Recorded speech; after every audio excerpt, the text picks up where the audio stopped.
Nothing else planned for today. I'm actually gonna ban you today, Nacy. You start every stream with a message like that, and it's pissing me off. All right, you are banned for today. Timeout. Okay, sorry. You can't do that every single time. It's ridiculous. You got to get hold of it. You got to get tired of it. You do it every single stream. Mr. Slowbody live in 22 months. Neely K. What's up? Who is this streamer in my Tron discussion thread? Were you guys talking about Tron in here? Beep, I think the 22 months. Yo, Big A, can you share the name of the song you just played? The name of the song is called Icarus by J is for Friends. Icarus. It's... I mean, it's a nearly impossible task, but it's one of my favorite community songs ever made. Some reason it just gets my brain chemicals going good. I love this song. It makes me want to work. I can just put it on while I'm doing something else, and it gets me motivated. Song fucking bangs. Hello. Squeexs run? What does that mean? Did Squeexs beat me? I thought he didn't. I only got to watch a little bit. Squeexs didn't beat me, did he?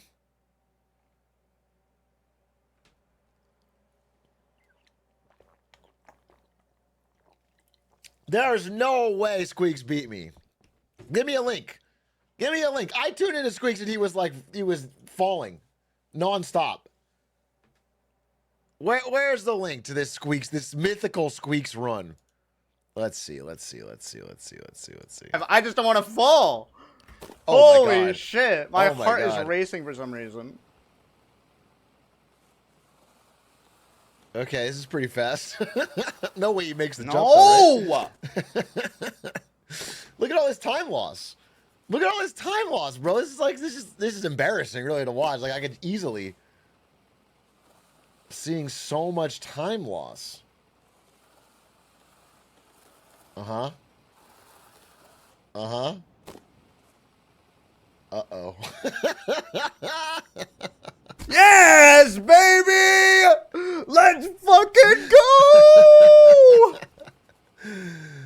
Not only the first sub 30 between Atrioc and I, but 25-44. A new world record between Squeexs and I. I like that we just made our own. It's the first sub 30 between me and Atrioc. Holy. Guys, it's easy for me. It's easier for me. I had a 25 yesterday if I didn't fall. You know what I'm saying? Like, my pace was insane. There's like no, it's not a problem. I just have to lock the fuck in. Yeah, I might play something today. Yeah, today is supposed to be Get Smarter Tuesdays because I'm not going to be streaming on Saturday. So I've front-loaded the Get Smarter. Did you see that Luigi got hit with terrorism charges? Do you mean Luigi Mangione or do you mean Luigi from Mario? Just to make sure that I understand the from Mario. Okay. That kind of makes sense, to be honest. I always felt like the Mario brothers are more terrorists than they are freedom fighters, if that makes sense. Do you know what I'm saying? I feel like, honestly, Princess Peach runs sort of a weird racially divided state where she and her Mario brother friends somehow control all of the power and authority and wealth while the Toad underclass does all the work. And so I kind of feel like, and also like, it's possible that Bowser and the Koopas, do you know what I'm saying? Like, are essentially being conquered. Like, it's slowly but surely, it sort of feels like the Peach Empire is spreading into Bowser territory. And I'm sure the propaganda of the Mushroom Kingdom makes Bowser seem like an evil dictator, but maybe he's just the elected leader of the Koopas. Do you understand? Is this a Speaking of which, did you see that Luigi got indicted for murder with terrorism? This is insane. This is an insane message. This is a truly insane message for you to say. I can't even. What a coincidence. What a fucking coincidence. Colton R, thank you for the 31 months. I was going to congratulate for the world record. I can't. I essentially have the world record. Okay? I have the world record between me and Squeexs of yesterday. which is like an incredible feat. Do you understand? That's like nearly one of the greatest achievements. World record for least hair. Well, I got to tell you, that's a tight race. That's a tight race. If I get that world record, it'll be truly earned. How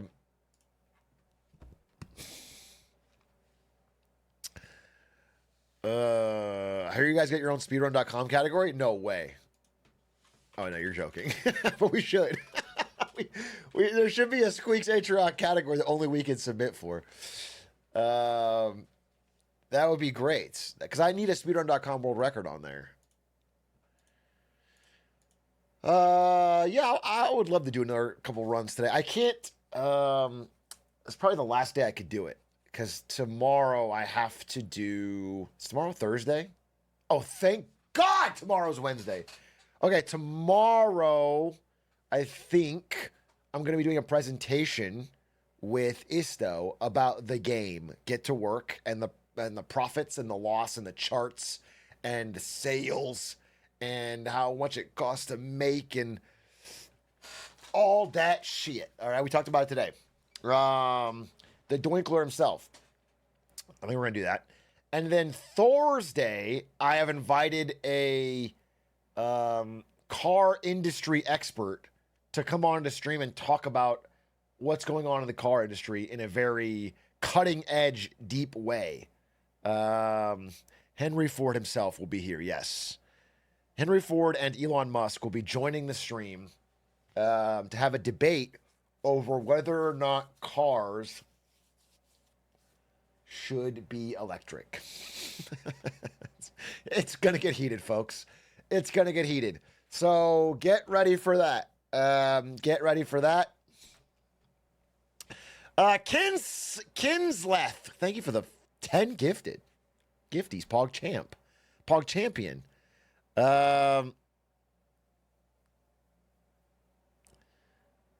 Wow, Neely K at it again with the Rice Futures recession joke. You just can't drop it. You can't. It's years later and still doing the Rice Futures recession joke. Oh, she don't miss. She don't miss. Let her cook.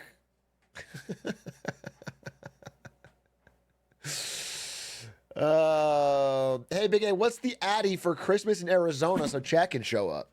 I'm not going to give you the address. However, if you take a bunch of Addy and we all do it at the same time, it'll be like we're celebrating Christmas across the country or across the world.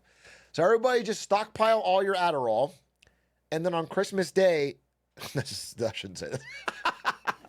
Not that anyone's stupid enough to do it, but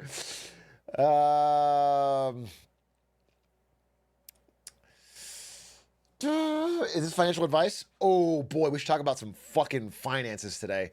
My God. My goodness great. You know, I'm just going to say it. I'm going to say it. So you guys have heard, perhaps, or perhaps not, that one of the thesi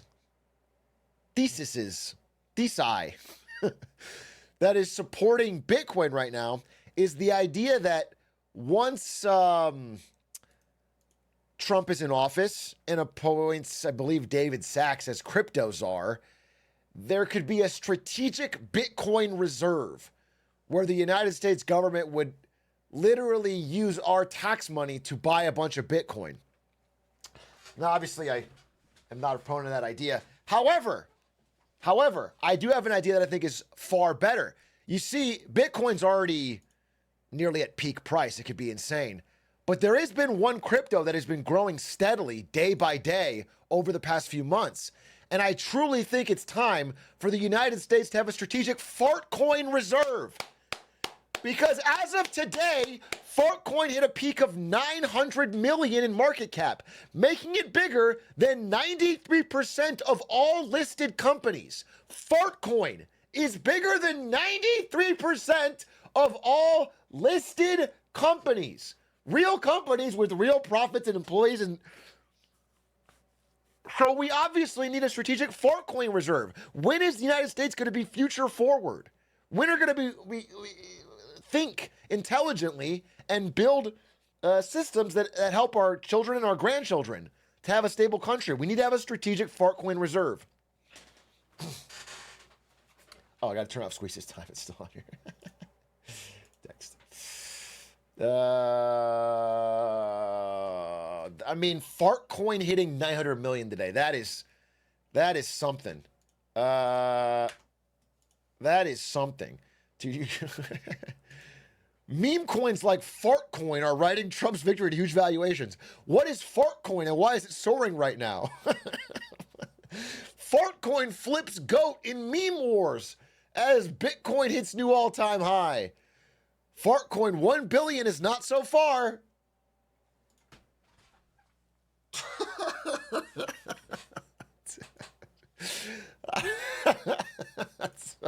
That is absurd. That is absurd.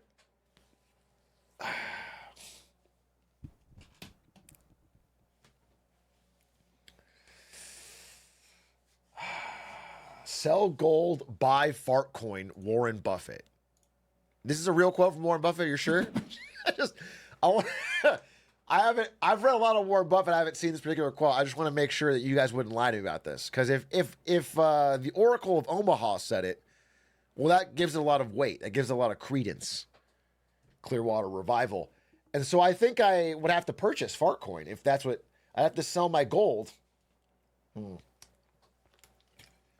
this world, you're either a smart fella or a fart smella. With Fartcoin, you can be both. With Fartcoin, for the first time, you can be both. Okay?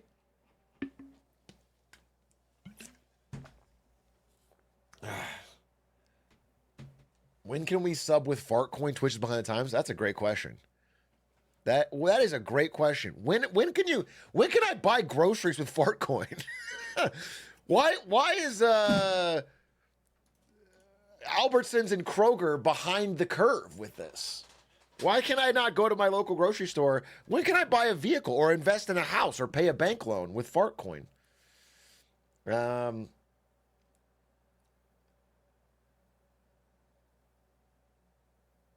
I invested in Sharkcoin, silly me. Dude, there is unironically, if you said that on some parts of crypto Twitter, there are people that are saying, yeah, bro, you got to do the research. Rookie mistake. I've put over 100 hours into studying crypto, and that's why I knew that Fartcoin would moon. But if you stick around and do... fucking dumbest thing. It's the fucking dumbest collective euphoria probably that I've seen in my life. That's insane. That is insane. Ugh.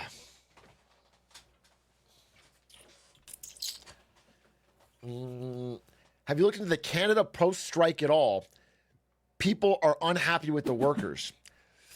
To be honest, not particularly, though it doesn't surprise me that whenever there's a strike, people get unhappy with the workers. That is a common fact of modern life, is that anytime workers strike for better conditions, nobody gets mad at the company for the poor conditions or poor pay. They get mad at the workers because they do not receive their mail quick enough.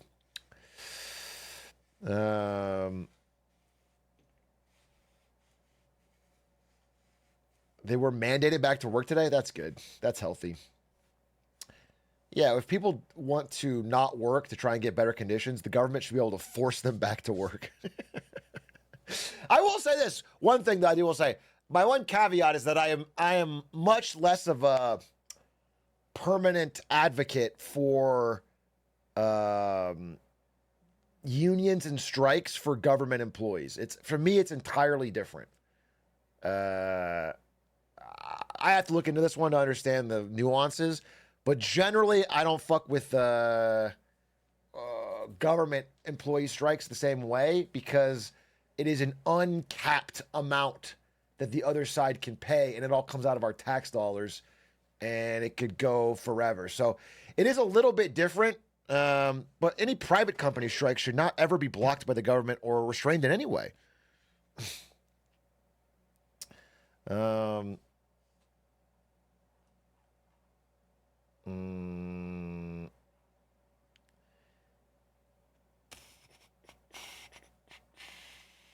Trump wasn't lying about making Canada 51st state. I can't wait, dude.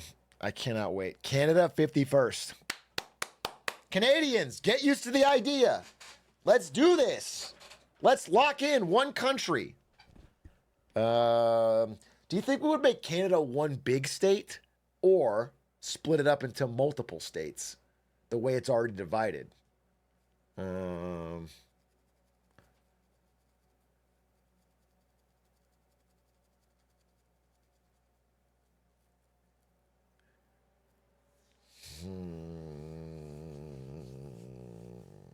Separate Quebec. What if we take 9 parts of Canada into American states, but we leave Quebec as its own, as Canada? What if Quebec is just itself? It's just the only Canada left. That's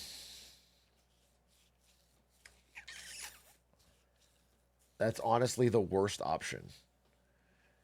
There's literally a Quebec separatist movement there, and then it works. Everybody gets what they want.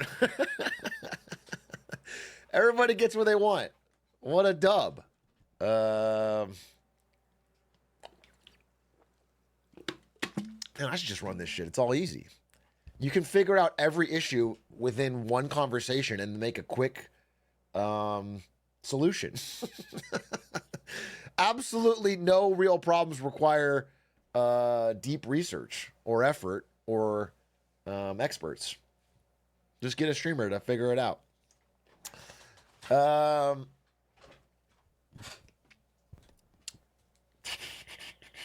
We should buy Quebec and trade it for Fartcoin. Now you're thinking. Well, I'm sorry, you said buy Quebec and then trade it for Fartcoin. Why wouldn't we just buy Fartcoin? Why would we take cash money to purchase Quebec and then why put the middleman of Quebec in there?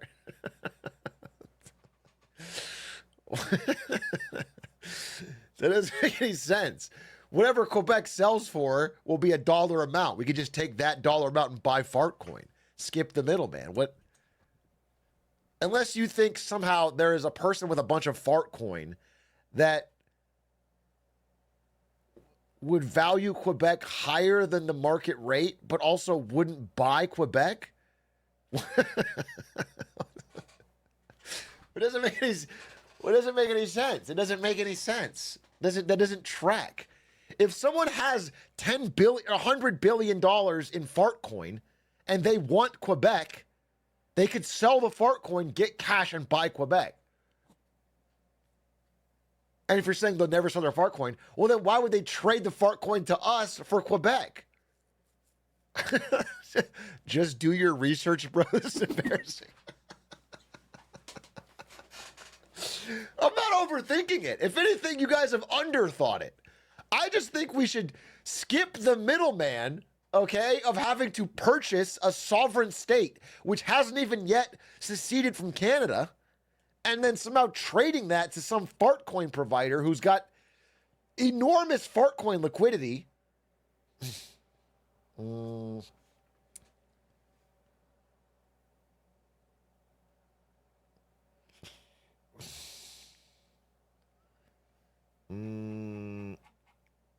Because we want to normalize purchasing things with Fartcoin. Fuck! There's the answer. There's the answer. Okay. We could just use cash, but the point is to make it more publicly acceptable to buy things like nation states with Fartcoin. Okay, it's almost like a marketing experiment for Fartcoin. We're normalizing Fartcoin use. That actually makes a lot of sense. No, you've actually convinced me. All right, well then, guys, everybody pitch in some money, ideally by subbing, and then I will put that all towards purchasing Quebec. I'm sure it can't be that expensive. It's Canadian. And then we'll trade it for Fartcoin. If you know, you know when it comes to Fartcoin. Again, Fartcoin's something that we all hadn't heard of a week ago. But now it's an if you know, you know situation. Now we're all sort of experts. Fartcoin had truly... This would have been in the Max Stupid video, but I didn't find out about it until afterwards. This is insane. This is insane. Fartcoin at 900 million market cap. There's like a family-owned company passed down 3 generations that does millions in revenue a year that has been around America for 60 years. And it doesn't have close to the market cap of Fartcoin in the week. Electrics, thank you for the 5 gifted. I appreciate that.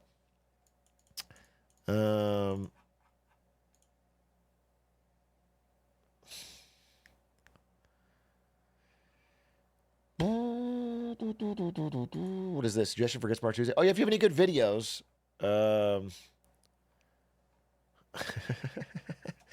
Arcane and the Dangers of Snow Bunny Mind Control. I don't think this will be a video for today. I don't think that will be a video for today. I don't think that's going to be one of our Get Smarter Saturday videos. New Summoning Salt? I do want to watch a new Summoning Salt, but if it's Omega long, then it might not be the choice for today. Because I want to fit multiple videos, multiple interesting videos to increase our intelligence as quickly as possible. Damn, I can't believe Squeeks got a 25. Do you guys think he cheated? Do you guys think Squeeks cheated? Probably, right? Okay, yeah, me too. Well, I don't want to say anything, but like, yeah, it's pretty obvious. Like, I was there. He did cheat. Okay, well, that's good. I mean, yeah, at the very least, he did performance-enhancing drugs, right? That's the only reason his hair would have fallen out so much. Clip it and shit. Ban it from the category. Ban it from the Squeexs Atrioc category. Squeexs has now been officially banned from the Squeexs Atrioc category for cheating, thus making me the de facto world record holder.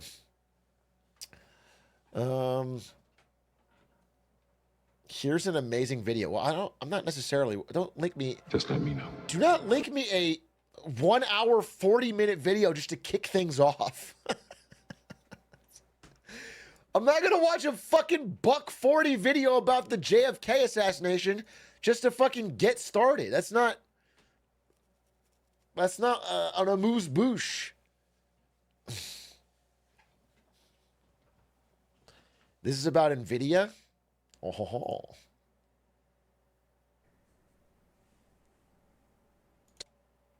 This is a 54-minute interview with somebody who wrote the book, The NVIDIA Way. Bro, the book is just interviewing me, okay? That's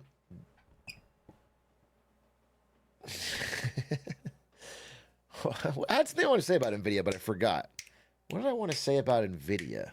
It was relevant. I was reading some news. NVIDIA.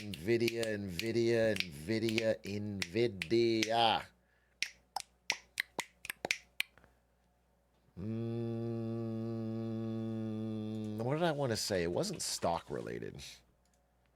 I will say the stock is, I believe, exactly where I sold in June. Now, 6 months later, not bad timing. Did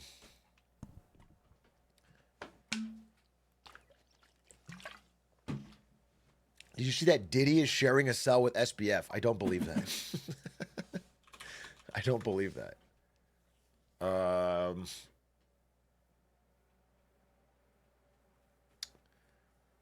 I just Googled it. They're in the same jail, or I think they're not. I think they're not even at the same time. But I'm gonna check. Were they actually in the same room?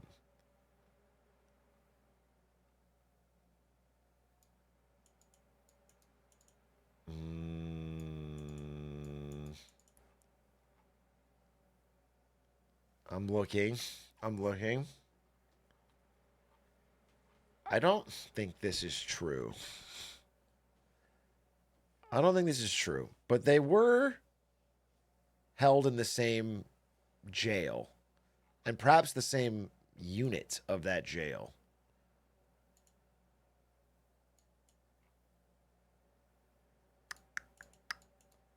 Yeah, they're just in the same detention center. Well, it has a common/shared living space. Okay, so maybe they have. Maybe they have actually been in the same spot. That's crazy. Not the best blunt rotation, I gotta be honest with you. Not the best blunt rotation. Canada video is just gonna be like picks who won. This is about the NHL. It doesn't necessarily make it Canada, and certainly I'm not interested.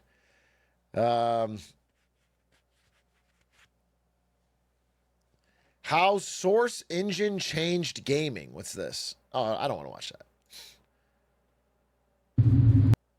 I don't want to watch that because I already know how it changed gaming. All right. It made Gary's mod, which inspired a bunch of people to make better games. Wait, everybody, I just need to pull open the GSS website if we're going to do this. I was not ready to do this just yet. I thought we were going to fucking kick it for a bit. But if you guys are trying to, we can get a palate cleanser right off the bat. Let's get a video going. You know what I'm saying? Just to get the fucking...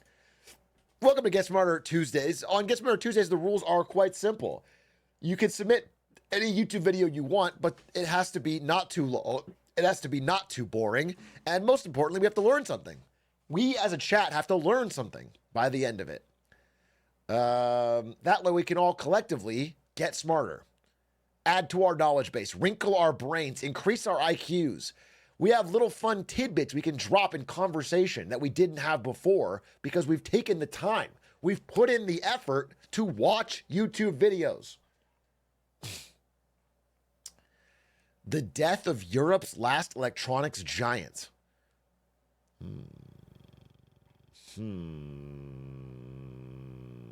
History's ultimate blunders. This could be funny. Is Brit Monkey any good? History's ultimate blunders. It's a little long, but they could be funny. Have I watched this video? Quick check. Go to it.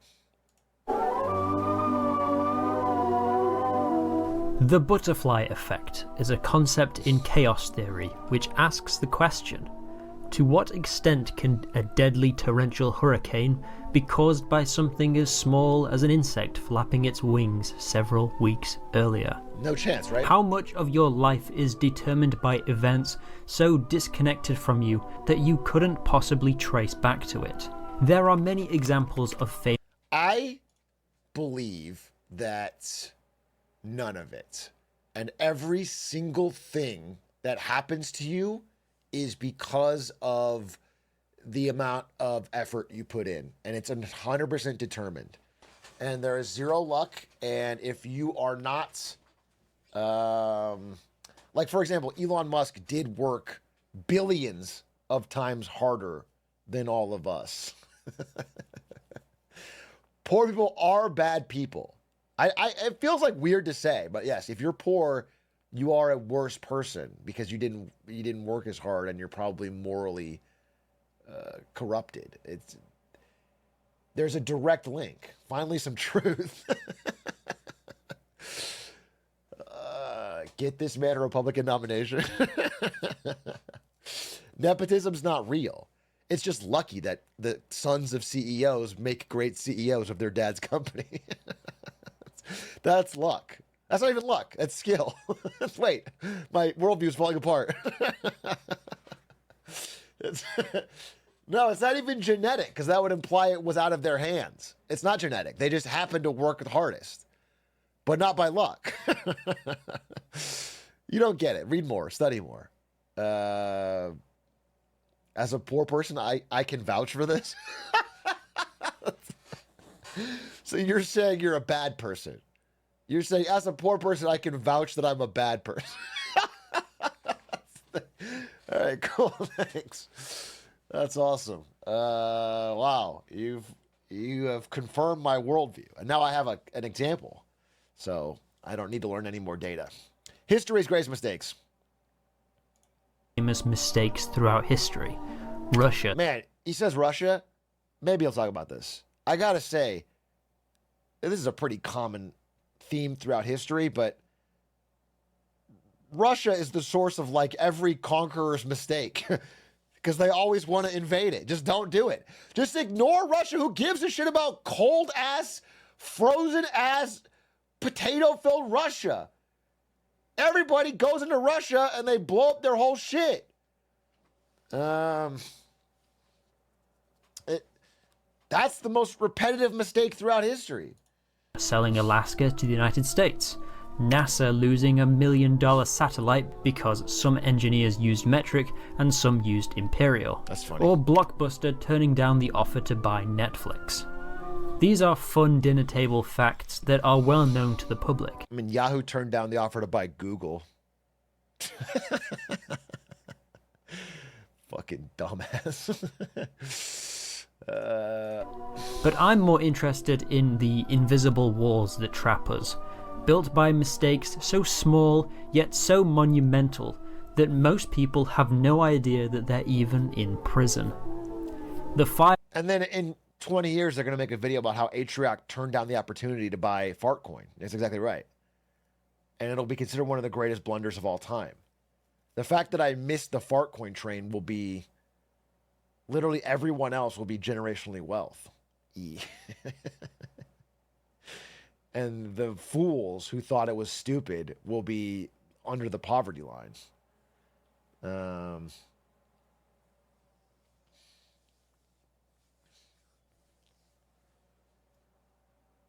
Five blunders outlined in this video are so unbelievably minor that you'll find it hard to believe how much they've altered the world around us. But once you see them, you'll find them hard to ignore. Okay. A weatherman destroyed a city, part 1.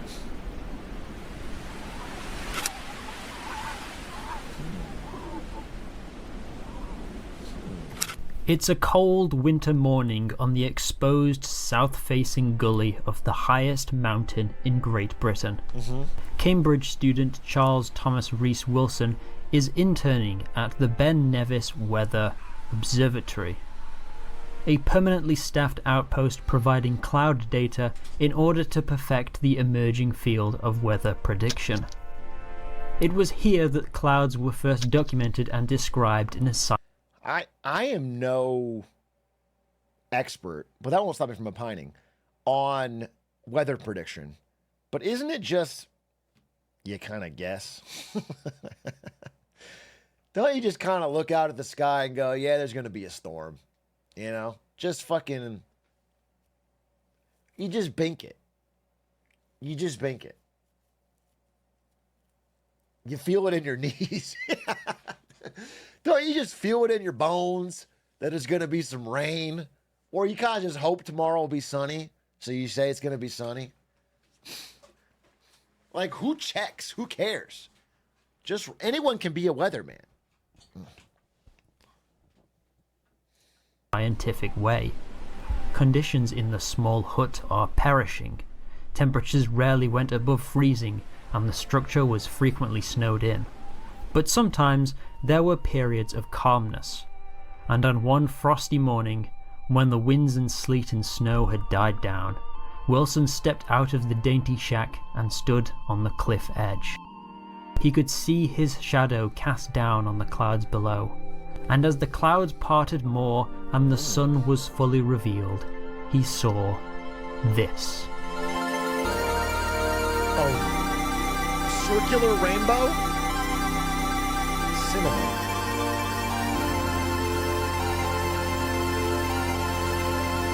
An almost supernatural optical illusion called a glory. It's called a glory? Beautiful. Wilson was so mesmerized by the effect that he wanted to know exactly what caused it. It's called he a wanted glory to create a glory hole-shaped? for himself. Soon after, he took off back to Cambridge, and by 1911, he had built a device that could create a cloud in a He's trying bottle. to create his own A glory cloud hole? chamber. And the design was simple.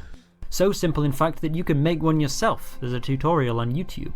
I don't want Up to. here you have a glass container filled with water or alcohol vapor, and the floor of that container is a piston connected to a valve leading to a vacuum Piston chamber. what? When the valve is opened, air rushes in to fill the vacuum, pulling down the piston and expanding the glass container. The sudden drop in pressure up here creates tiny wisps of clouds. But why? The common belief at the time was that water moisture in the air condensed onto dust particles, creating clouds.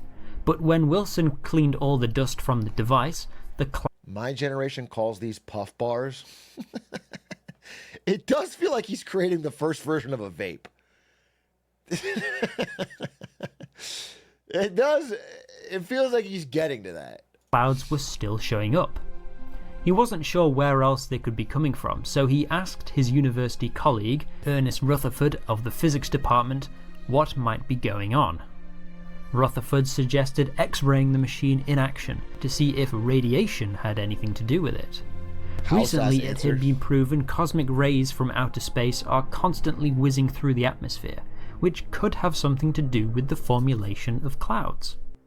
And when Wilson ran the tests again, the X-rays captured something. That's not true. Clouds come from when God hits the bong real good. And then they spray out into the sky. That's just day one science. Most people know that. So, I'm Jewish, can vouch. Is that in all religions? I guess that would make sense. Do all religions have some tale of God ripping a huge bong hit and creating clouds? The Lord blew that loud. Quite remarkable.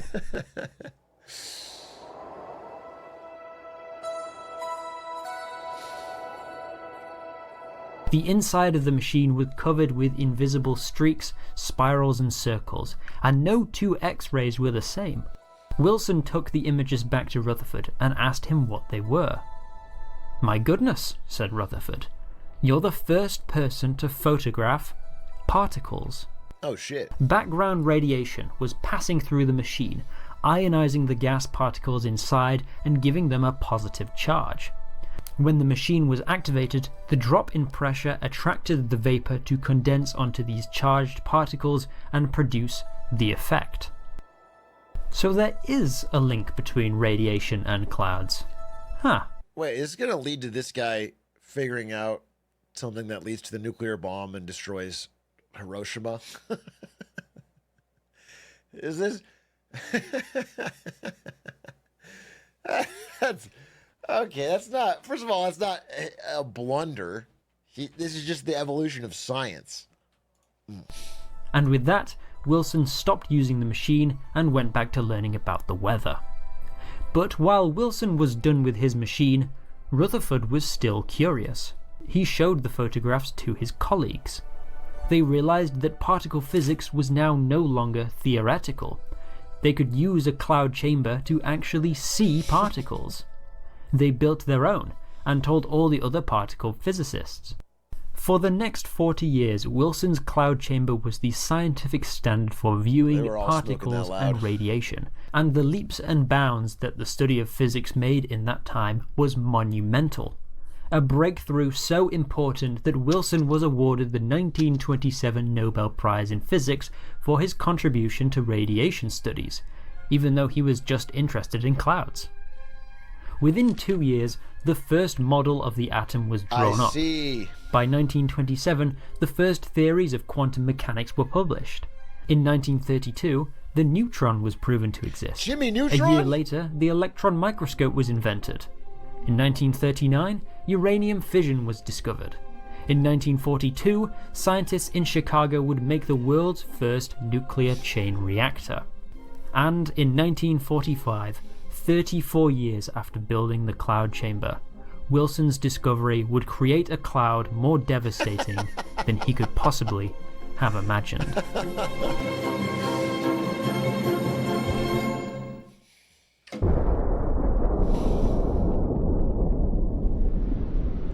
The woke mind virus was dropped on Japan. But this wasn't really a mistake. So he showed the photograph to the wrong person. A wrong path for humanity, maybe. And while the atomic bombings only killed 250,000 people, the opening of the atom has also generated forces that can be used for good, such as radiation therapy or nuclear energy. For that reason, I rank it at the bottom of my 5 big mistakes. It has, so far at least, been the least damaging blunder I will discuss in this video. That's crazy. So you blame his cloud chamber for the destruction of Hiroshima and Nagasaki, and then it's the least damaging? Let's hope it stays that way. However, our old pal the X-rays aren't completely innocent. Around the same time, they played their part in a much deadlier mistake. The woman who knew too much.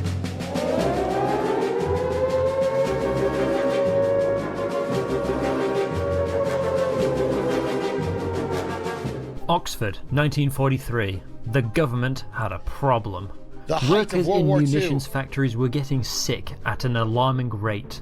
On Mondays, they would come in healthy and fit, but on Fridays, they would be taking frequent breaks due to lethargy. That's called the work week, little bro. That's called fucking TGIF. Get me the fuck out of here.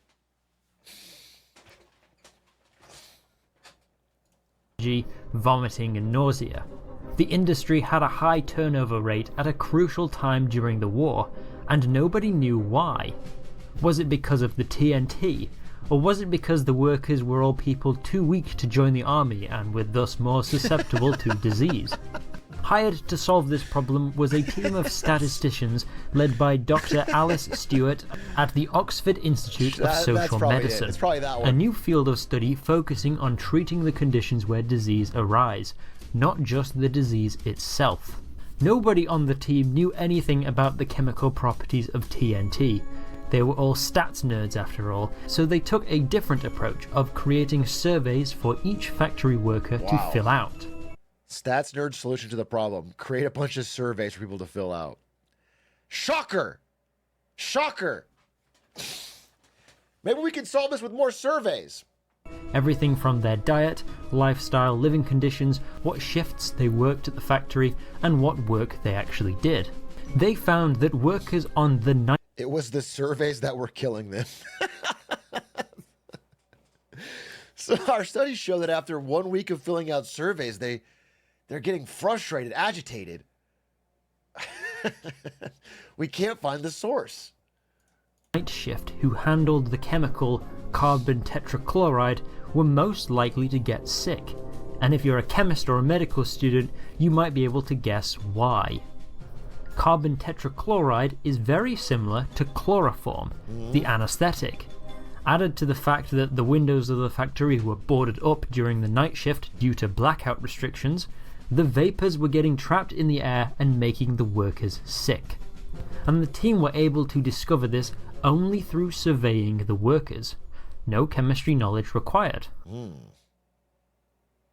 After the war, the institute fell on hard times. With no more government funding, they had to prove social medicine was a worthy field of study. Those days, the best way to gain notoriety and funding was to tackle one of the big issues of the day: lung cancer, polio, smallpox.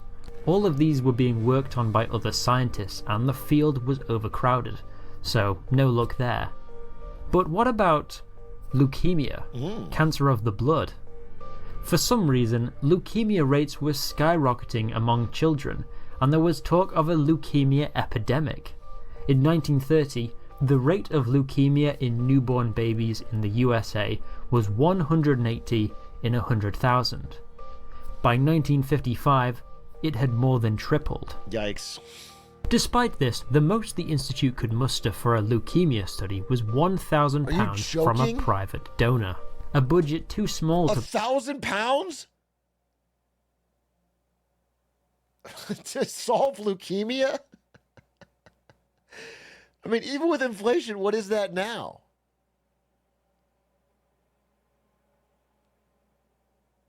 That's probably, I mean, it's probably actually quite a bit. 1930? I bet it's close to $100,000. But it's tough to say. Because isn't a dollar in 1920 something like $800 now? Isn't it that much of a devaluation? Possibly conduct any meaningful research with. It's 81,000 pounds. Wow, basically nailed it. And that's in dollars, about 100. Unless they used the same methods as the factory study. Armed with this tiny budget, Dr. Stewart set off across England, interviewing parents and comparing it with hospital records. For every child cancer death she studied, she would also study one non-cancer death to compare with.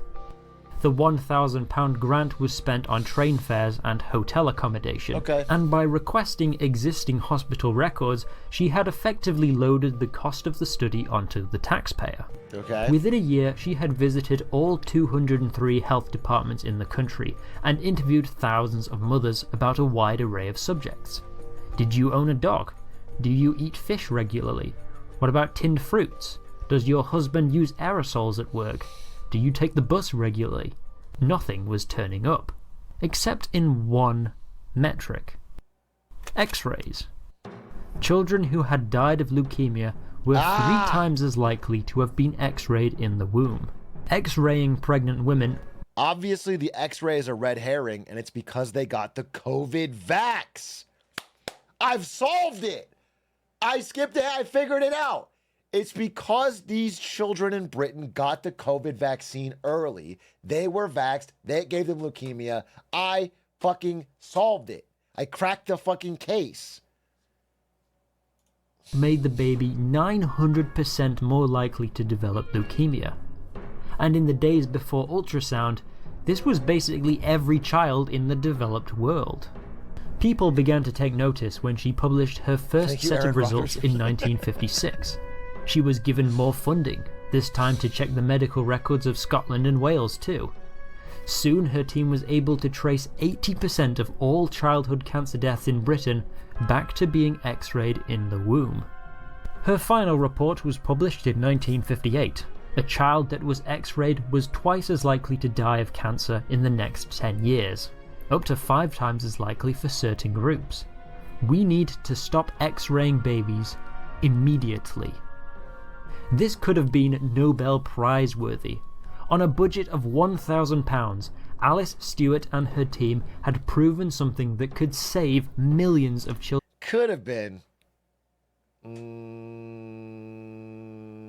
But this is 1955?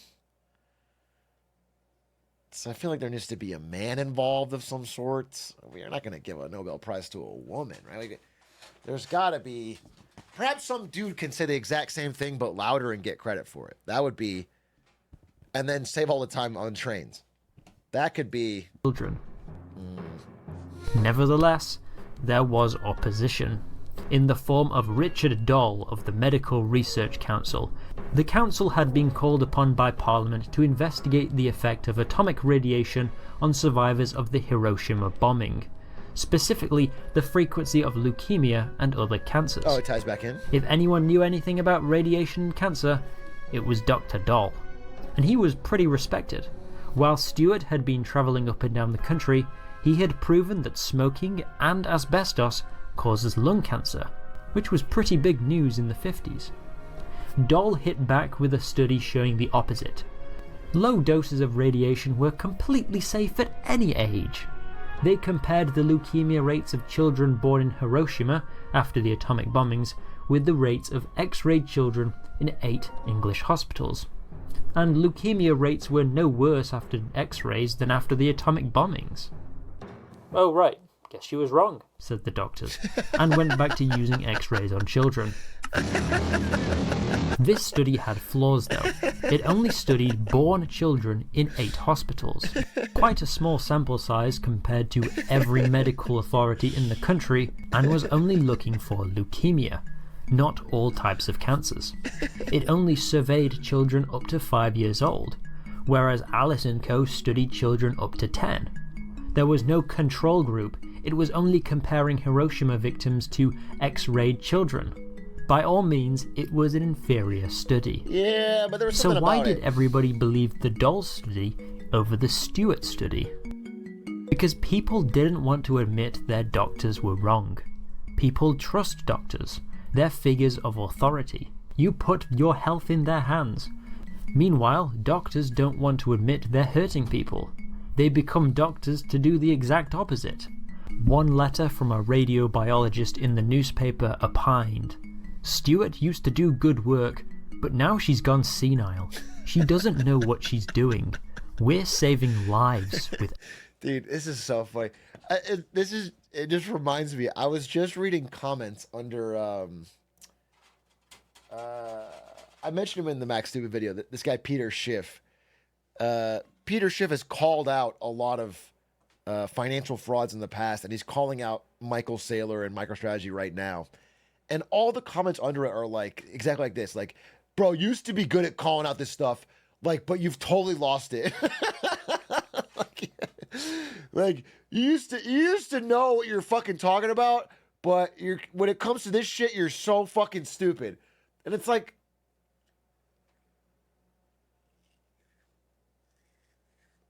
yeah, it happens to CoffeeZilla too. I mean, I've got it. I got people who are always like I got people who, if I'm making fun of Hawk Tua coin or something, they'll be like, "Oh yeah, it's fucking hilarious. Love you, Atrioc, love the content." And then if I make fun of GameStop,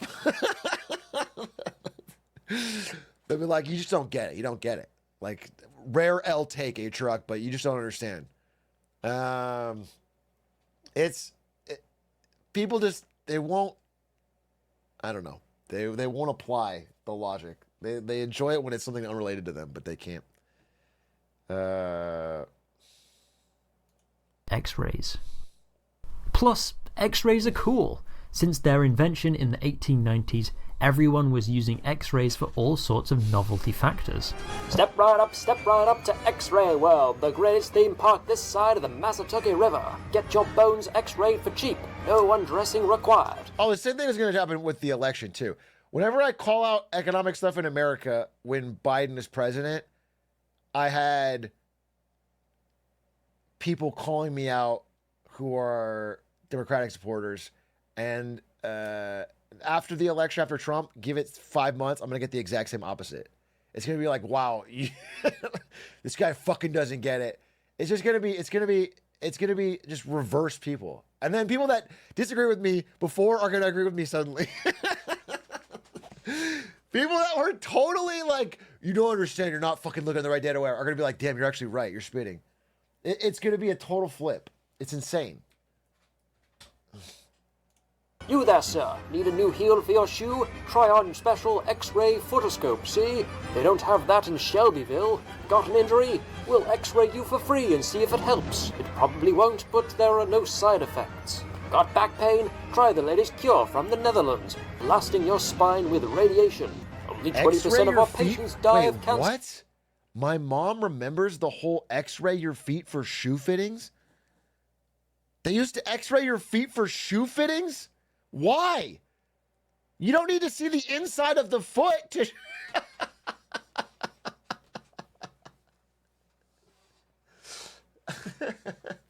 You can get your shoe fitted without X-raying it. What a fucking crazy gimmick.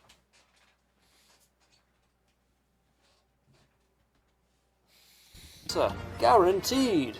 Society was truly addicted to getting their bones scanned, and hearing that they could be bad for you must have felt like learning roller coasters give you polio. But year after year, more and more studies, better studies with more funding, were published that confirmed what Dr. Stewart and her team knew all along. No, I feel bad for her. X-raying babies causes cancer. It wasn't until 30 years later, in 1980, when American medical groups recommended that doctors avoid X-raying pregnant women unless absolutely necessary. Before then, 266,000 pregnant women were X-rayed every year, increasing their child's risk of cancer by up to 5 times. In 1997, Richard Doll finally retracted his response paper and admitted that... In 1997, fuck you. Fuck you, dude. Holy God, that's like fucking 40 years later. What a fuck. Stewart had been right all along. But by then, it was too late. His legacy as the doctor who linked lung cancer to cigarettes was already cemented, and his reputation could not be ruined. And millions of unborn children across the world had been... Dude, he just didn't want his big fucking scoop getting scooped, dude. He figured out that lung cancer is connected to cigarettes, and he didn't want someone to be like, oh, but X-rays are connected with cancer. And then he gets his thunder stolen. He needed fucking 30 years. Given an unsafe dose of radiation.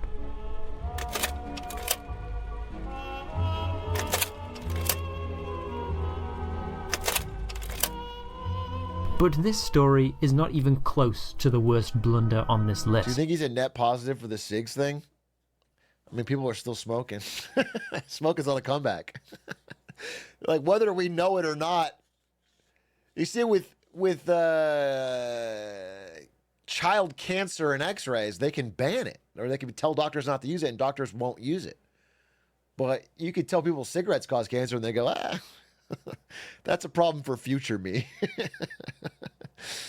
That's a problem for me in 20 to 30 years, okay? I'm going to fucking smoke right now, and I'm going to enjoy the hell out of it. In fact, it wasn't even the biggest medical blunder of 1956.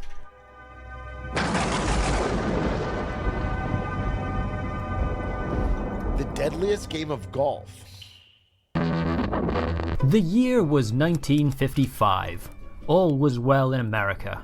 The economy was up, the horrors of World War II were long behind, and people still had the decency to say hello on the street. But all was not well in the Cherry Hills Golf Club in Denver, Colorado. President Dwight Eisenhower was enjoying a nice game of golf one afternoon when he suddenly complained of indigestion. He was determined to continue his day as usual, but throughout the afternoon his pain only worsened, and Eisenhower was soon hospitalized in... I'm sorry, this reminds me of something that I have to tell you guys about. I have to tell you about this. We're pausing in the middle, I have to tell you about this, and I have to find you an audio clip. This is... this blew my mind. I was... Wait, please hold up. Just please hold for a second. Okay. Hopefully this plays the right clip.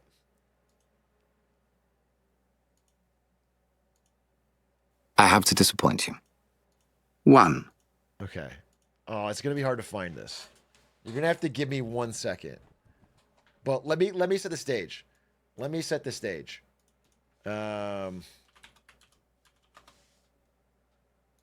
So, this is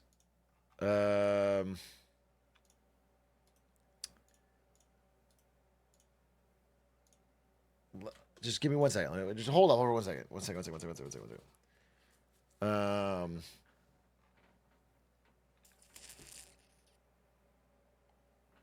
Okay, I'll give you just the right. This is Alexei Navalny. Okay, if you don't know who he is, he's probably the fiercest political opponent to Putin in Russia.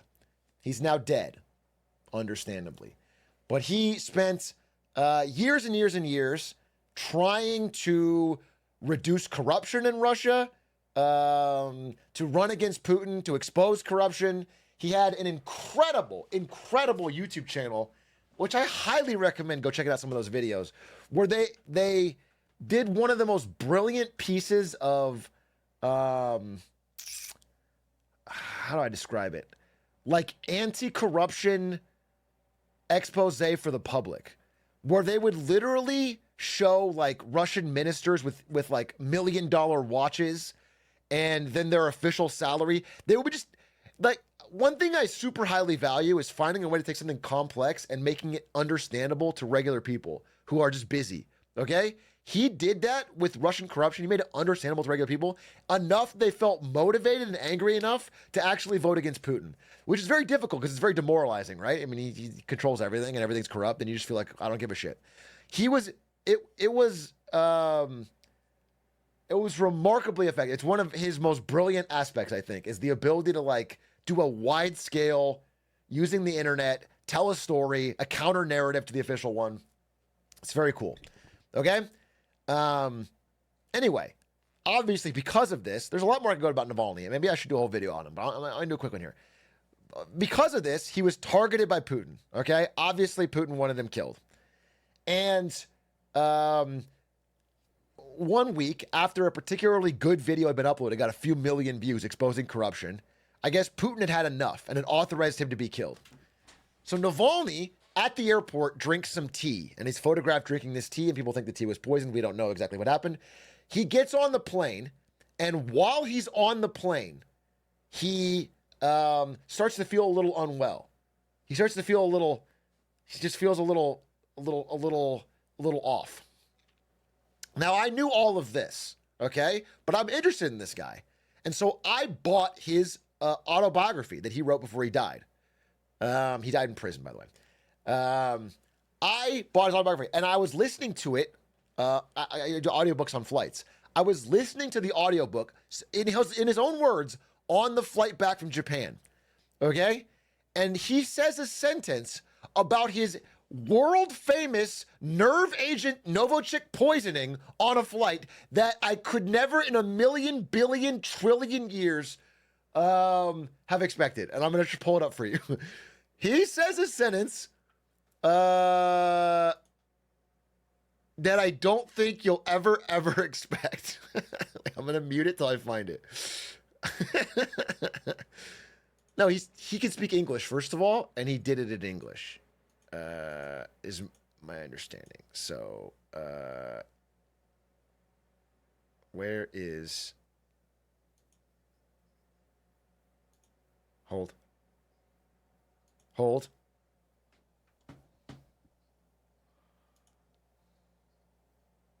Yeah, I found it.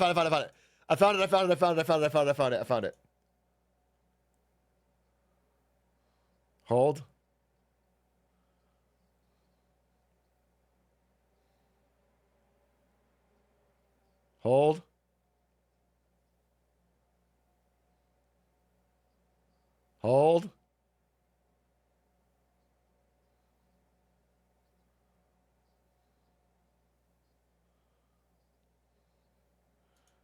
Okay, here it is. Well, listen to the whole part, all right? This is so fucking wild. Remember, this guy is like one of the most insane political figures in all of Russia, and he's talking about his real life or death experience. Russia. I'm generally happy to chat with people, just not on a plane. There's always a lot of background noise, and I really don't relish the prospect of having a face 20 centimeters away shouting at me, "You investigate corruption, right? Well, let me tell you my case." Russia is built on corruption. Hold. And everyone has a case. My mood, already great, Gets even better as I look forward to 3.5 blissful hours of complete relaxation. First, I'll watch an episode of Rick and Morty, then read. I fasten my seatbelt and take off my sneakers. The plane starts moving down the runway. I delve into my backpack, take out my laptop and headphones, open the Rick and Morty folder, and choose a season at random, then an episode. I'm in luck again. This is the one where Rick turns into a pickle. I love it. A passing flight attendant looks askance.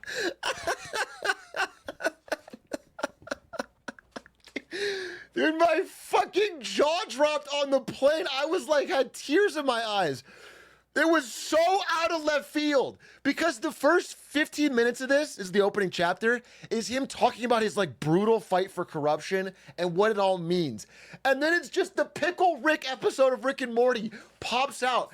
And so as he's watching Pickle Rick, he starts to feel the nerve agent destroying his fucking brain. Like he's like, my heart feels fine, my legs feel fine, but I feel like my entire brain is being DDoSed. And he's watching Rick and Morty Pickle Rick. It is insane. What a world. It's so beautiful. It's so wild. It's as if the episode itself rotted his brain from within. Maybe he didn't have a high enough IQ to understand it. Is it possible? Is it possible the reason he collapsed in this seat is because he couldn't, and it wasn't Putin's fault at all? Anyway, I had to share that with you. That it truly was like a incredible, an incredibly unexpected moment. Because I've known about Navalny forever. I mean, like, but I wanted to hear, his story about what happened. And it is a fascinating book, by the way. I do recommend it. I recommend the audiobook. Usually I don't recommend the audiobook, but I thought it was quite good. And it definitely exposes the corruption in Russia, which everyone knows about, but in more incredible detail. How did the vid remind you of that? He was talking about indigestion and not feeling well. And then I suddenly got a flashback to remembering Navalny telling the stewardess that he wasn't feeling well while watching Pickle Rick. He also pirated Pickle Rick. So yeah, good point. I'm not saying he deserved to be poisoned, but like, I can see why Putin was trying to keep the peace in his country. He wanted to stop crime. He didn't want people to pirate a great show like Rick and Morty. He maybe went too harsh with the death penalty, but anyway, also worth spoiling here. He did not die from that nerve agent. He incredibly, against all odds, as a miracle, survives, even though he feels the effects while on a plane that can't land. And then continues fighting against Putin and then eventually is jailed and died in prison, which is horrendously sad, but he is inspiring to many. Do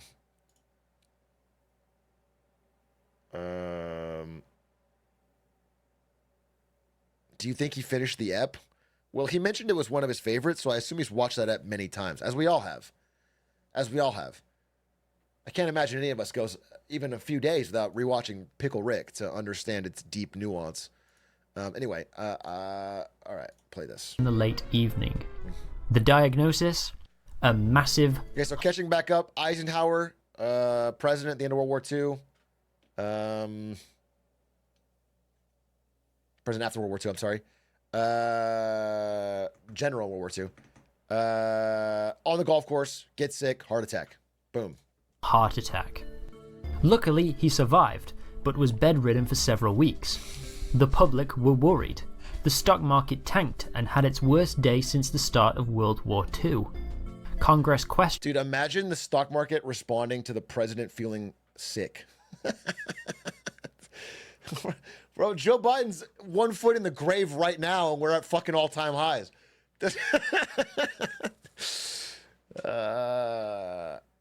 If he was still fit to serve.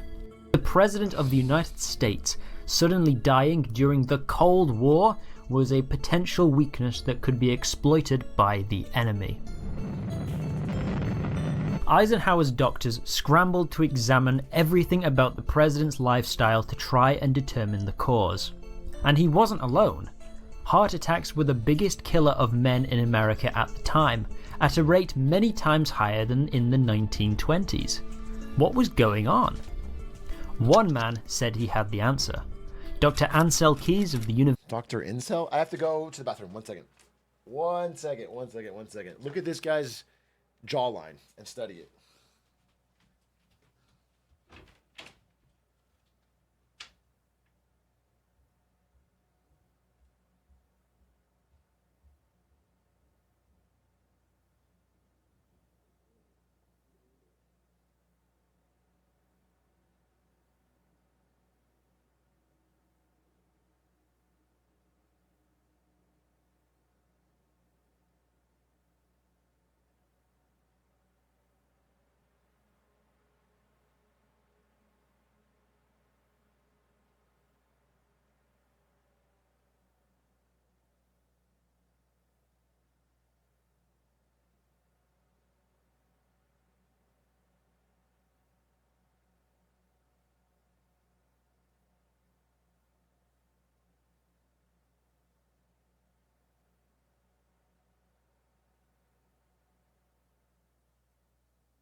All right, Dr. Incel.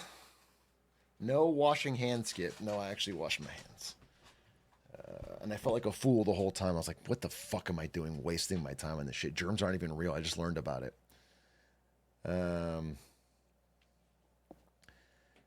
Okay, let's see what Dr. Incel has to do. So what happened here? Wait, I'm sorry. One man said... They're studying Eisenhower's heart attack, so he doesn't crash the economy. He had the answer. Dr. Ansel Keys of the University of Minnesota. Keys looked at the average American diet and concluded it was fat. Half of the president's diet was meat and dairy, high-fat foods which, according to the food pyramids that adorn the walls of every biology classroom... Isn't the food pyramid, like, enormously wrong? Isn't the food pyramid 100% just rotten to the core and stupid? Yeah, it's like all bread. The core of every diet should be enormous amounts of bread. Ideally, Wonder Bread. In the world is bad for you. His proof? A study of 5,000 people living in Italy, Greece, Yugoslavia, Finland, the Netherlands, Japan, and the United States. And look, the more fat they ate, the more unhealthy they were. Undeniable proof. Keys recommended that we cut this fat from 50% of our diet to 10% and replace the gap with carbohydrates and sugar. Some scientists, such as John Yudkin, weren't convinced. They said that too much sugar could be deadly, arguing that if any other ingredient was found to be half as deadly as sugar, it would promptly be banned as a health hazard.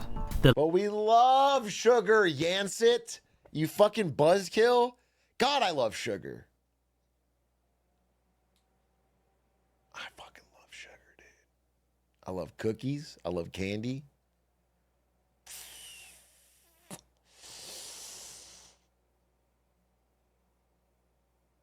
No one loves sugar as much as me. I love Golden Grams. Goddamn, sugar is good. Lancet, a prominent medical journal, sounded the alarm too. Although fat is bad in high quantity... I eat a pound of sugar every day straight from the bag. Least diabetic American. Sort of reining it in, actually. The cure should not be worse than the disease. One meat plus 2 vegetables had been the standard meal for decades in the West. Diet-wise, the 1950s were the healthiest Europeans and Americans had been before or since. Sugar had only recently arrived in large quantities in our diet 300 years ago. Damn, But this we've guy been eating did fat cause a since huge humans butter problem. first roamed the earth. Now things were changing. Diets switched from this to this. Sugary, carby treats stocked the shelves of grocery stores. Also, why did you exclude France and Germany from your study? These countries eat a lot of fat and no sugar, and they don't have high heart attack rates. Your study doesn't account for lifestyle differences, and wait, did you forget to test the low-fat diet on a single woman? But Keyes was extremely argumentative. He would debate anyone about anything, anytime, anywhere. When criticised at all, he would always Redditor, respond, I studied 5,000 people. I feel like this guy's problem is that he lived before Reddit. God damn it, he could have been such a great Redditor. He could have been one of the greatest. He could have been one of the greatest. He could have been truly Dr. Incel, the highest karma farmer in the world. How many people did you study? Meanwhile, Yudkin was a mild-mannered Englishman who wasn't all that good at sticking up for himself. He was accused of being a shill for the meat and dairy industry. His work was derided as science fiction by the World Sugar Research Organization. Keyes' larger-than-life personality, plus a few bribes from the sugar industry, won the scientific world over to his theory of fat being bad, sugar and carbs being good. The first US dietary advice was published in 1980, with many countries copying this advice and giving it to their own population. For the first time in nutrition history, it was recommended to eat less of something rather than an equal amount of everything. And the effects have been disastrous. Yeah. Before the dietary advice was published, 15% of Americans and 10% of Europeans were classed as obese. Those figures are now over 35 and 25% respectively. By 2030, it's estimated half of Americans will be considered obese. The epidemic of obesity costs the world $1.2 trillion annually. Hundreds of thousands of people Just invest in Fartcoin. We'll make that back in no time. in America alone die of obesity-related causes every year, and heart disease is the biggest killer. In 2008, an Oxford University study finally proved that there was no link between saturated fat and heart disease. France, the country with the highest intake of saturated fat in Europe, had the lowest rate of heart disease. Ukraine, the country with the lowest intake of saturated fat, had the highest. Other organisations such as the United Nations and the University of California have corroborated this. But even though Dr. Keyes' fat theory has been disproven, it's going to be really difficult to undo the damage he did to public education around food. Fuck you, Dr. Keyes. Our dietary preferences have already changed. Supermarkets have already altered their recipes to conform to the false dietary advice. Cultural perceptions around the word fat have associated it with getting fat, while carbs are seen as a source of energy that keeps us going. Low fat is touted as a selling point on various food items. But most importantly, government diet advice, which every department from schools to hospitals to... I mean, it's kind of just bad branding, though. You know what I'm saying? I think it's very natural. Like if you were designing a game and like there was food with mana in it and you thought it would fill your mana bar, you know, it just makes sense. Like if there's fat in the food, people think you'll get fat. That does make sense. We should rebrand it. It should be called like mana. It should be called mana. Like it should be a high mana food. That'd be cool as hell. And then everyone thinks they have to fill their mana bar so they eat at least a good amount of fat. I could solve a lot of problems. Agriculture relies on is slow to update. When Yudkin testified before the Senate Committee on Healthy Living, Senator George McGovern asked him if he really believed that sugar was bad and fat was okay. "I believe that, yes," replied Yudkin.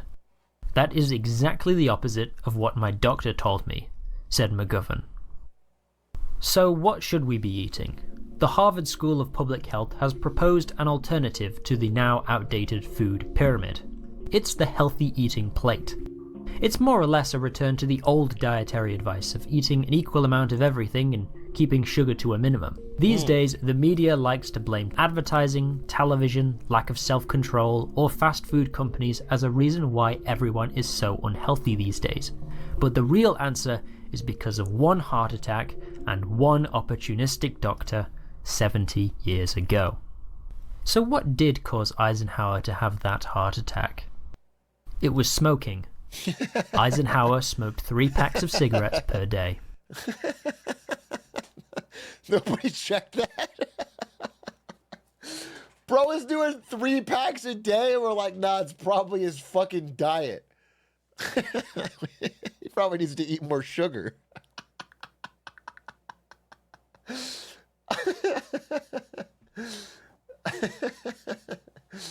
That's funny.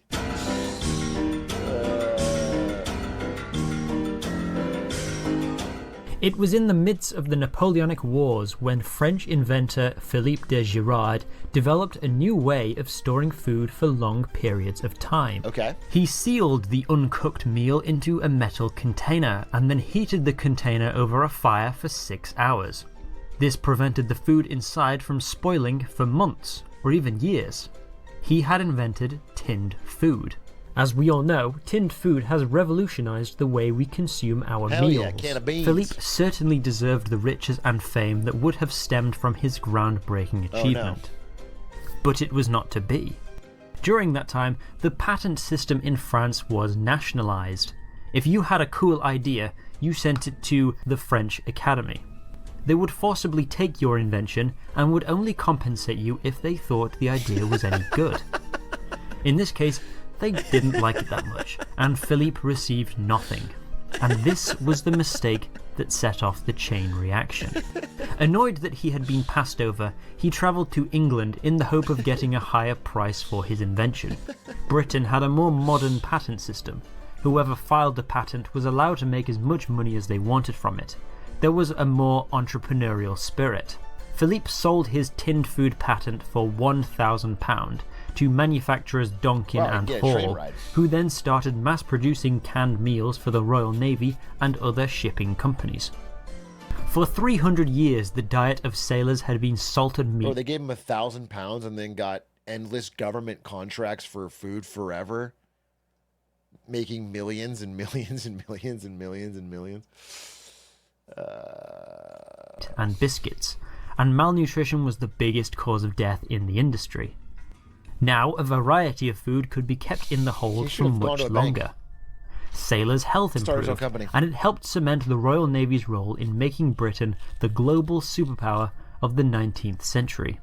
The smaller size of the cans meant that you could fit thousands of pre-made meals in the ship's hold, allowing for longer and more direct voyages. More importantly, it means ships can make journeys of multiple legs without having to stop every few weeks to restock supplies. This kicked off a wave of exploration, like over northern Canada, around Antarctica, and most crucially, across the Pacific, the largest ocean on the planet. These long journeys inspired explorer and bio-pirate Henry Wickham to smuggle 70,000 rubber trees from Brazil under the guise of scientific specimens. Mountains of canned food allowed his crew to avoid stopping off anywhere, bypassing customs who might find the stolen seeds, and sailing directly to British-occupied Southeast Asia. He then sold the rubber seeds for a ridiculous markup price. The highly organised and ruthlessly efficient Asian rubber plantations vastly outperformed their South American counterparts, making everyone involved very rich. Within a year, Brazil's monopoly on rubber had snapped like an elastic band. Although it wasn't the empire's biggest money-making scheme, it produced a nice rainy day fund and reduced reliance on South America. Until, of course, the Japanese invaded Malaya and Burma in World War II 1941, again. taking the industry for themselves. Now, the only source of rubber that the Allies had access to was in the colony of Ceylon, which is now modern Sri Lanka. And Sri Lanka wasn't producing enough to meet demand for all the tyres, tank treads, raincoats, and other important things that the war required. Okay. Allied scientists were directed to find an alternative way to make liquid rubber go further without it losing its stretchy elastic properties. For months, scientists melted down anything plasticky and added it to the liquid rubber to see what would happen. But nothing worked. That's science, baby. Until 1943, when a team at Harvard University added gasoline to the mixture. And this is the culmination of mistakes that started with the French Academy denying Philippe de Girard a reward for his invention of canned food. Because gasoline and rubber creates... Okay, but that's kind of... This is a stupid... I mean, all these stories are really cool, but the way they make them out to start at some random mistake is dumb. Oh, I'm still lolling. I'm still laughing. You can tell in my fucking camera face. Because if whether or not the French denied his patent, someone would have started making canned food. If they accepted it, then they would have done it in France, but they would have done it in UK either way. And then it would have caused longer boat trips, which would have caused someone to escape with rubber plants. napalm. Oh, shit!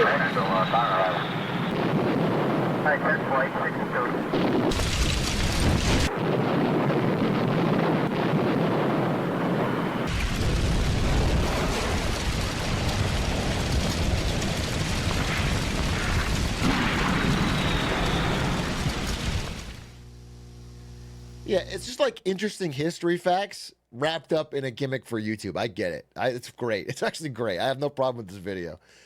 You figured out a way to package it so that it is a good, catchy title and thumb, and then it's mostly just interesting. Yeah, it's just marketing. I get it.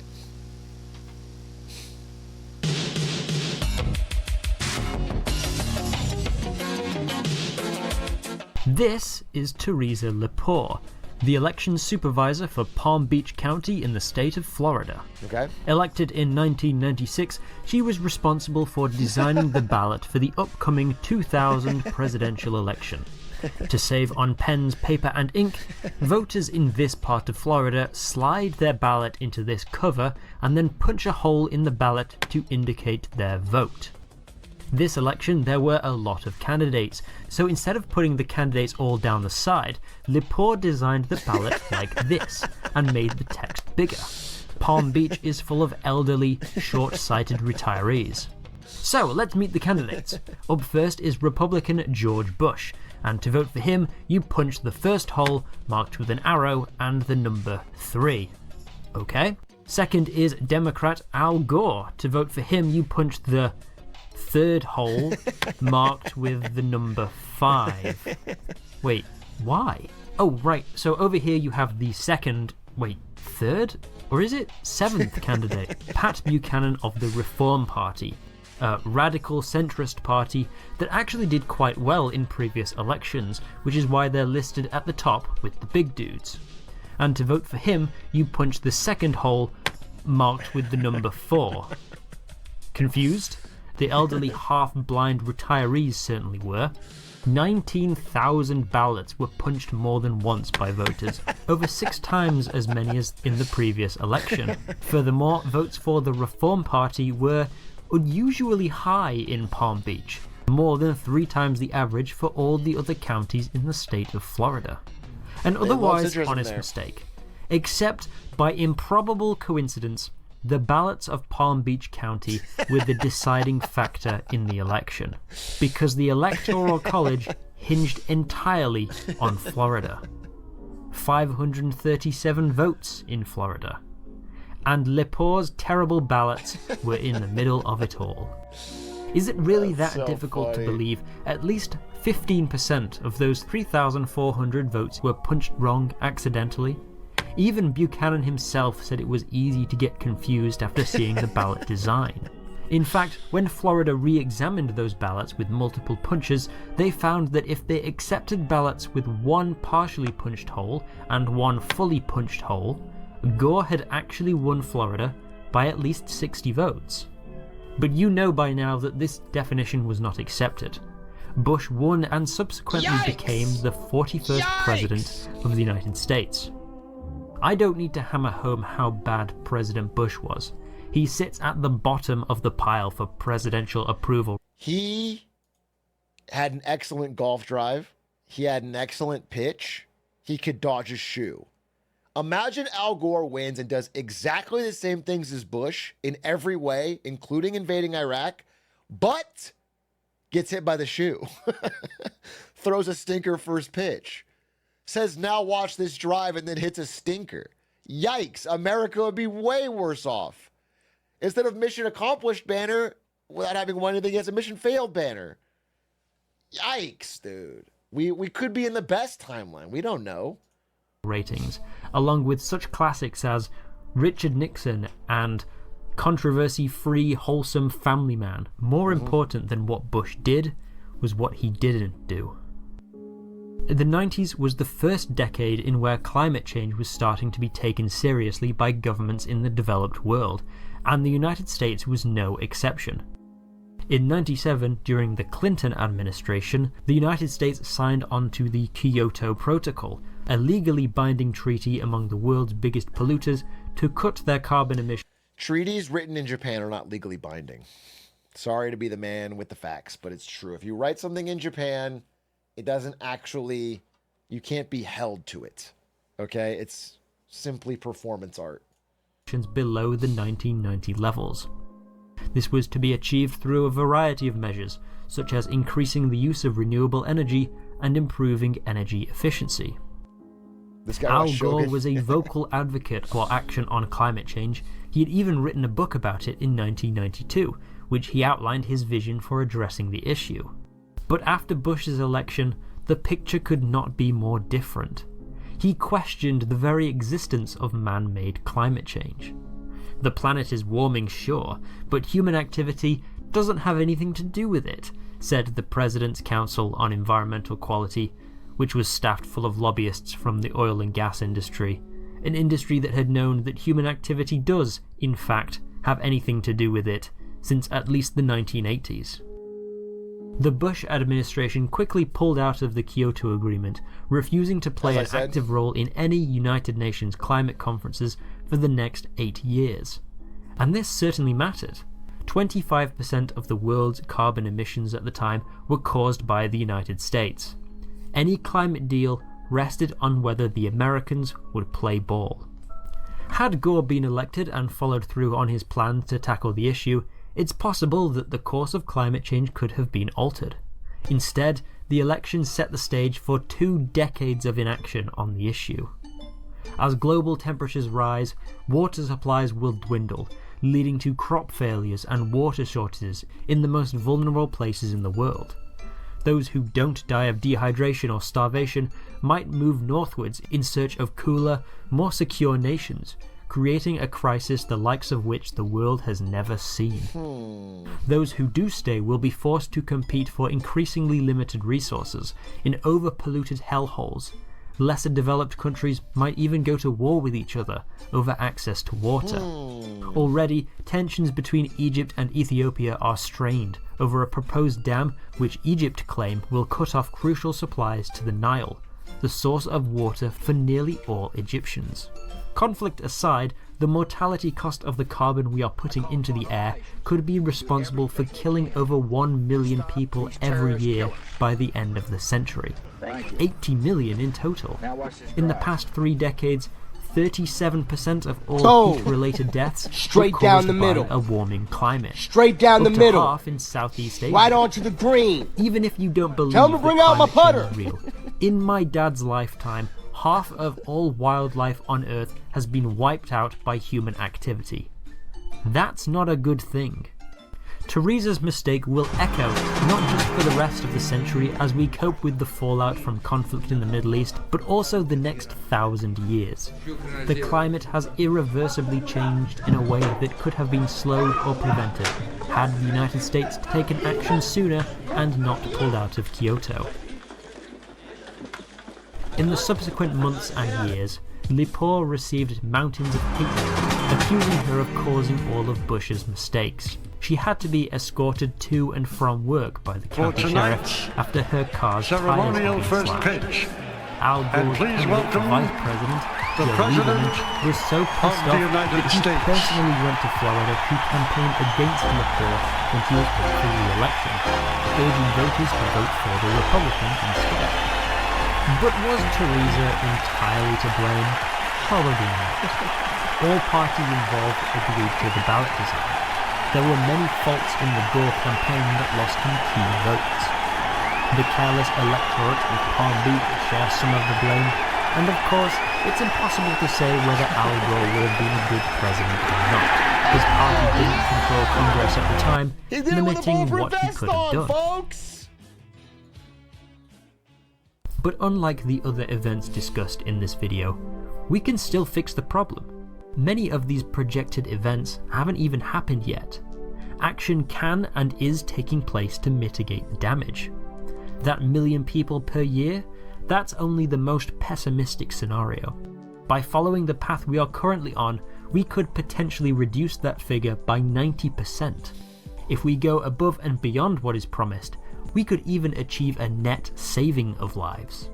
And while the little things you're told to do, like turning off the lights or recycling, won't make a difference in the grand scheme of things, and it's worth noting, is literally fossil fuel industry propaganda, that doesn't mean you can't do anything at all. This whole video has shown that anyone with a modicum of power or status can inadvertently alter the course of history. What I'm hearing is that we should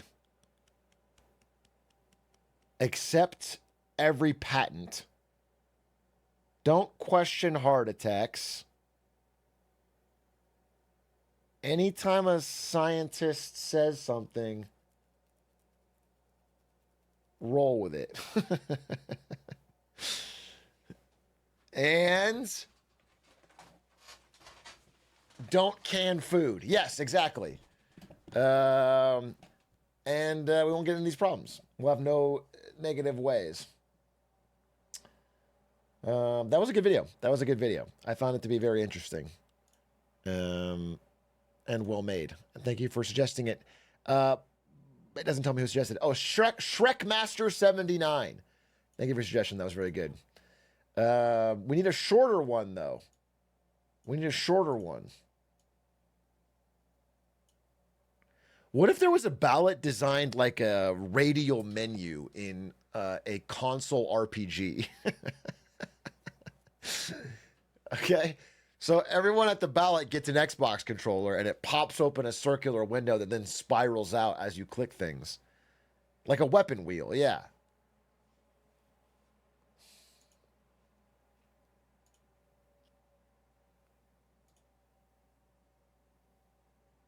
Let's see. All right. If you have a submission for us to learn more, you can drop it here and it'll pull it up live on screen. A new ocean is forming in Africa. I can't believe that this is what it's looking like. Something tells me there is not a quarter of Africa sized ocean sitting in the middle there, but every Goomba glitch in Super Mario 64 is a little bit long. Densest city on Earth. The guy who tricked Shark Tank? Mark Cuban yelling, "Where is my money?" If Dr. House was a physicist, sounds kind of funny. The senator who tried to ban popcorn in movie theaters. Also sounds interesting. The kids who hacked Xbox. 6 minutes of a gorilla throwing up and then eating it. Why do you have this video, Max the Outcast? Why is this video something you have and watch? That's insane.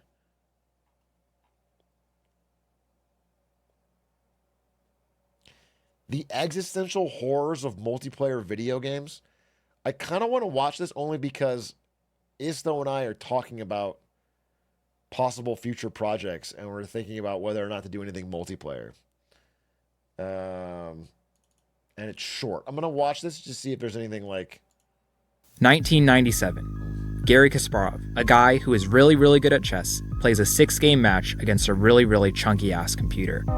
Kasparov wins once, the computer wins twice, and they tie the remaining 3 games for a final score of 2.5 to 3.5. Kasparov loses. But he didn't get his shit kicked in, and that was good enough to set the chess community and its onlookers at ease. This would be a minor loss in the war of man versus machine. But for the more cynically inclined, the Wait, what did this say? minor loss in the war of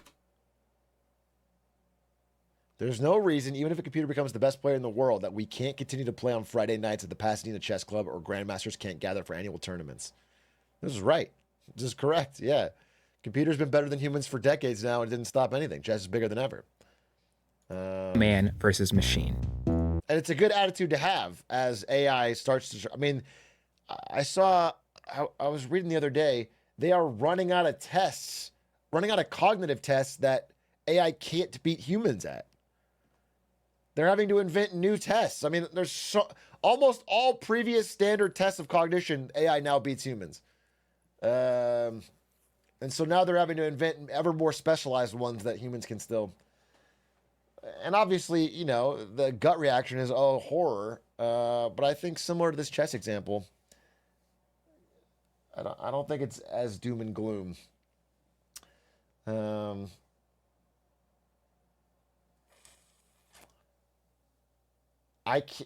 an AI beat me at being really dumb? Let's try right now.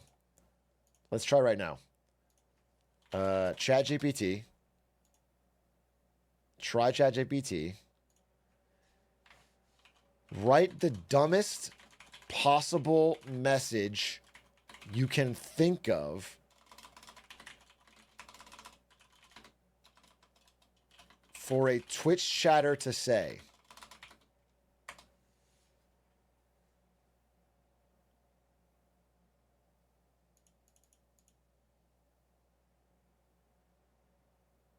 Okay. It said this. Why do sandwiches always wear hats? Are they secretly plotting against the pizza? I don't get it. I don't get it. I don't get it. It is really dumb. It is really dumb. Like, if I saw this in chat, I would probably call it out. I'd pull it up on screen and make fun of it. And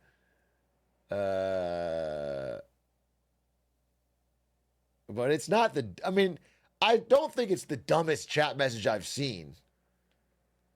It also uses emojis and stuff. I feel like human beings are still dumber. Try again. Let's do one more. Try again. This is all about... Is the moon just a big potato with sunglasses, or is it a government spy asking for a friend?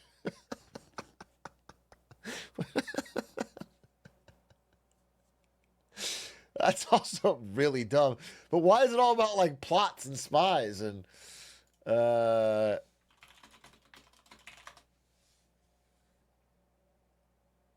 here's 5 more. If I put spaghetti in a toaster, will it turn into a waffle or a pizza? Do cows ever look up at the sky and think, wow, that's a big salad? Okay, you're actually getting cooked here. That's good. Why does my toaster always make me feel like I'm being judged? If you throw a slice of bread in space, does it land butter side up, or is it too busy being confused? What does that even fucking mean? Can a giraffe be a DJ, or do their necks get in the way of the turntables?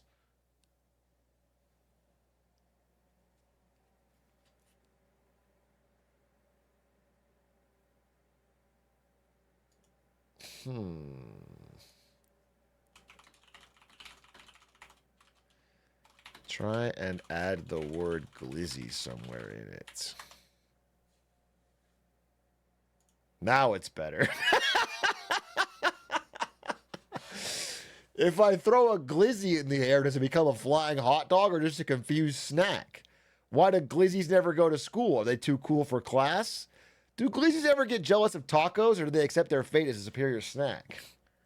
If a glizzy could talk, would it have a deep voice or sound like a squeaky toy? If I put a glizzy in a blender, does it become a smoothie or just a sad squished hot dog? Okay. Make at least 3 of the words in the sentence glizzy. I glizzied a glizzy while glizzying through life, and now I'm questioning everything. The glizzy glizzed on the glizzy, and it was the most glizzy thing ever. Can you glizzy a glizzy while glizzying a glizzy, or is that too much glizzy for one day? Make every word glizzy.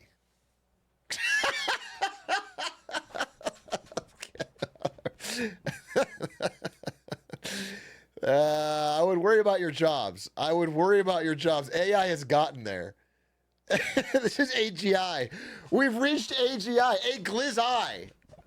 Holy shit. We've reached AGI. Artificial glizzy intelligence.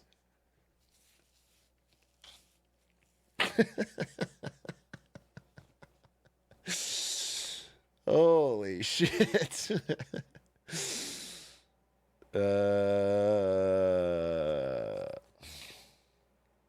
We're living in troubling times. It's so funny. We started with this, with the sandwiches hats thing, and we ended here. This is sort of how chat. This is chat during Marketing Monday. This is chat immediately afterwards.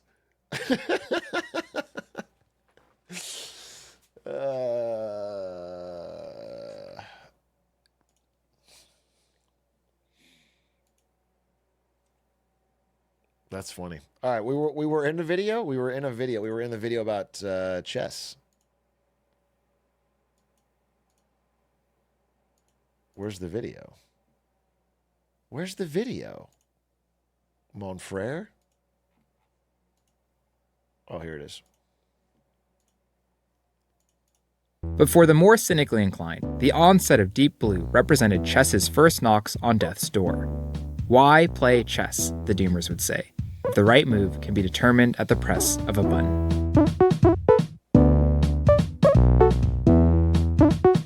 Ooh, good music.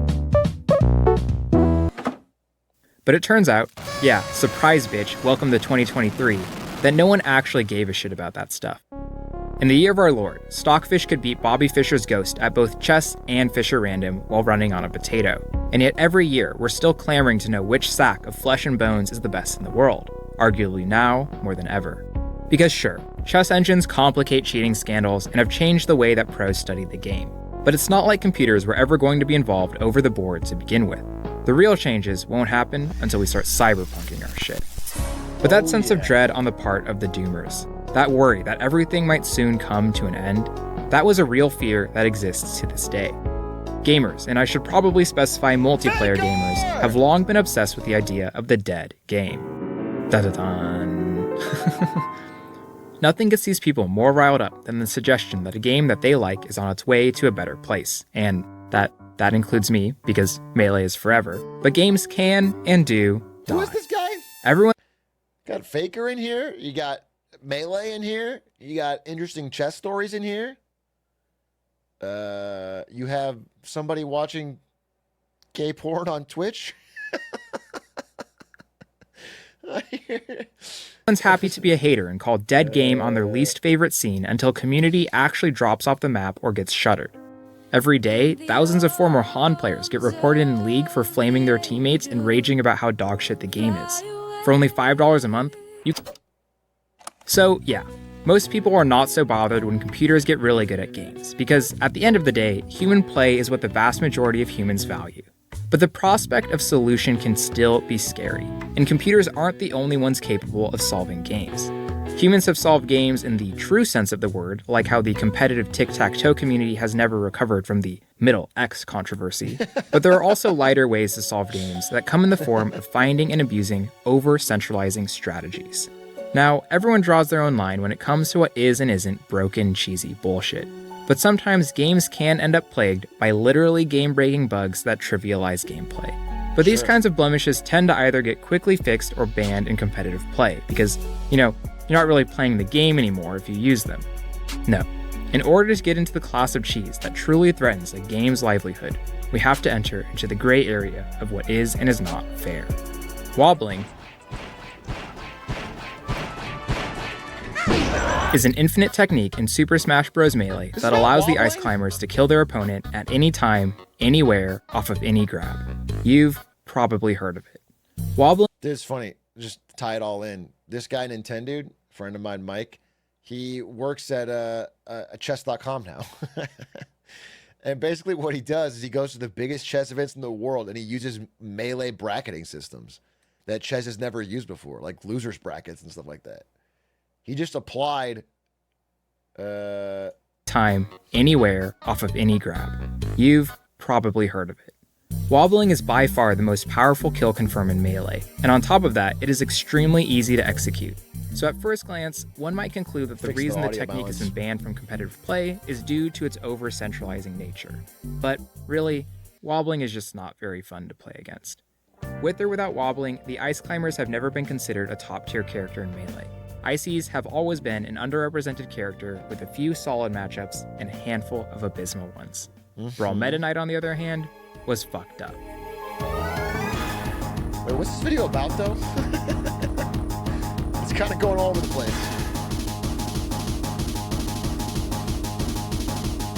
By the time competitive play had stabilized, the entire Super Smash Bros. Brawl metagame singularly revolved around Meta Knight's strength as a character. Meta Knight, more like Meta Knight game. Basically, if you wanted to enjoy playing competitive Brawl, you had to enjoy playing as or against Meta Knight. Sure. And while a lot of people lamented that fact, there were others who actually didn't mind that much. Because Meta Knight, a fast, highly mobile character in a game that many saw as sluggish, was actually pretty fun. And ultimately, this fracture within the community never really got resolved. Meta Knight was fun to play as, but overwhelmingly strong. And so, like Yogi Berra would say, no one wanted anyone to play as Meta Knight because everyone wanted to play as Meta Knight. Right, classic quote. Don't think too hard on that one. What I'm trying to say is, when balance gets too polarizing, no one gets to happily coexist. And when no one's happy, everyone's happy. Or, what am I even talking about? I don't know. Nowadays, most developers are actively focused on playing the long game. In order to keep games fresh and balanced, most multiplayer games now exist as living pieces of software that are capable of receiving an update at any time. But just because you can push updates doesn't mean that you're good at it. And let's be clear, gamers will bitch about patches regardless of whether or not a game is actually in decline. But there often is a real breaking point. Too many changes to things that aren't broken, too many changes that introduce things that are broken, the integration of monetization bullshit. These things can drive players away from games that they otherwise love. And these problems really come to a head when game developers hold the only keys to the car. Games as a service, or GaaS, if you're a nerd, is the hottest new way for game companies to keep as much control of the pie as possible, leaving a game's fate increasingly in their hands. Some models make more sense than others, but when it comes down to it, walled garden, black box, internet-only approaches to video games take agency away from their players. Okay. When this is coupled with a Disney-like legal thirst for blood, legacy versions and shutdown servers can stay gone for good, at least until business opportunity arises. But sometimes companies are chill or, more realistically, legally apathetic towards community reboots. And so, when official support does end, passionate gamers often end up being the ones to keep things going. The number of deprecated games that are now better than ever, decades after their release, is frankly incredible. We're talking completely brand new features, brand new content, advanced analytic tools, software APIs, and homemade netcode that often straight up outclasses professional implementations. For sure. This stuff is built on the backs of community volunteers who could be making great. fat stacks if they applied their efforts elsewhere. And after a while, you start to wonder if players themselves are better at bringing the best out of games than the companies behind them. But who knows? Maybe there's a happy medium somewhere. When it comes down to it though, most games go out in the same way the Queen did. Natural death. Some games are only so interesting or so fun, and eventually, they run their course. Some games receive sequels that their player base moves on to, and some games just become too niche or too toxic or whatever over time. It takes a lot of things to go right for a game to truly last the test of time. We have a lot of physical games that have made it this far, and I'm personally really curious to see which video games will be the ones that go the distance. It's probably going to be Minecraft. Probably get to work It's if I gonna had be to guess. And I understand why gamers get so testy about their games dying. When a game dies, you're not just losing a game, but an entire community's investment of time, knowledge, and skill. I think that losing all of that is genuinely tragic. But listen, the cool thing about multiplayer games is that fact that they're more than just the software and hardware they run on. The network of people and ideas that surround a game are a huge element of what makes a game great. And although multiplayer games live and die based on the strength of that network, the other cool thing about multiplayer games is that as long as some network exists, things are still kicking. And at a minimum, it only takes two to tango. So hey, let's dance.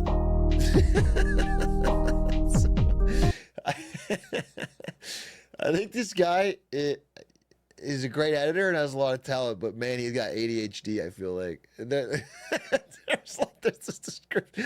The script had like no, it was just everything he wanted to talk about, but like, and it kind of just mashed it together. It was like a blender. But I still enjoyed it. No knock.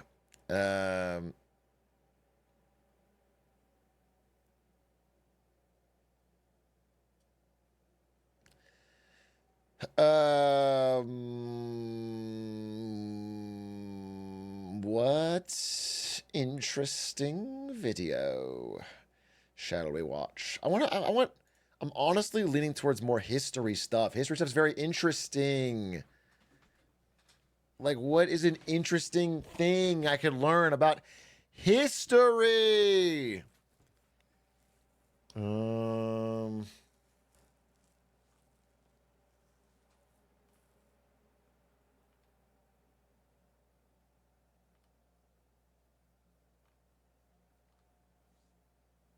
Dude, another The End of England video? Whole country screwed. Okay, we get it. I feel bad for the UK now. YouTubers have profited off your demise too much.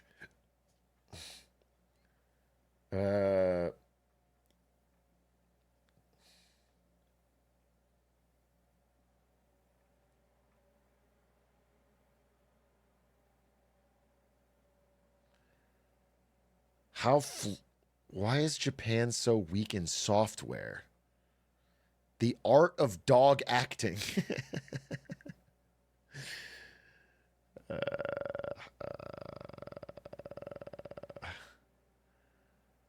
What if everyone pointed a laser at the moon?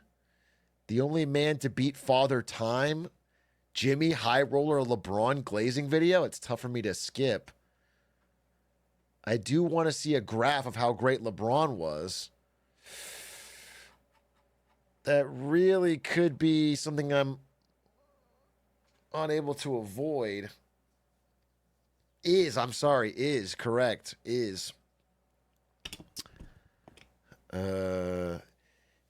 defense of the Killmonger hair on every black video game character, yes, more please.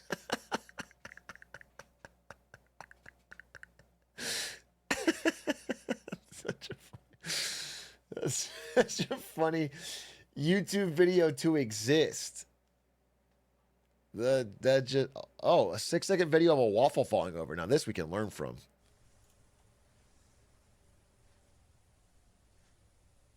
Yeah! How Squeexs scammed the streamer awards. Fucking true. Fucking +1 retweet. This is a great video.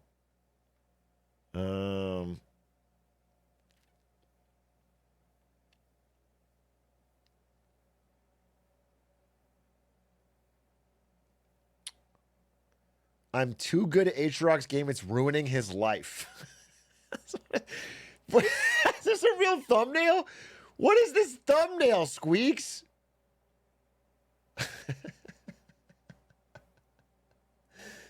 This is fucking Here after Big A beats Squeexs trigger, but then I lost it again. He got a 25. Motherfucker got a 25. Maybe I'll beat that tonight. We need at least one more good video before I play any video games. We need a good video. A video that fucking teaches us something. We watched this already. It was kind of interesting. We have to learn something. Predictions for the year 2025 from people in 1925? Oh, we got to watch this. Way back in 1925, an article appeared in the Roanoke Times about a Spanish oak tree in Accomack, Virginia, that recently had fallen prey to disease and decay. But because the tree was one of only 2 cork oaks in the entire country, a tree surgeon was assigned to clean up the damage, and before long, the historic tree was looking so good that the article surmised it just might hang around for the next 100 years. Standing tall till 2025. And if we pop over to the address on Google Maps, then we can see that they were right. Holy shit! Assuming, of course, that nothing happens to the tree in the next few weeks.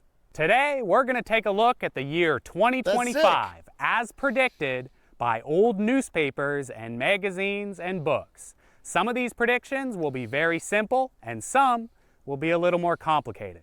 So let's keep things moving and discuss the financial matriarchy that will soon be upon us. I found a whole ton of articles in the 1920s and 30s predicting that the vast majority... Okay, this is actually kind of pissing me off because this would be a great way to open my 2025 predictions video.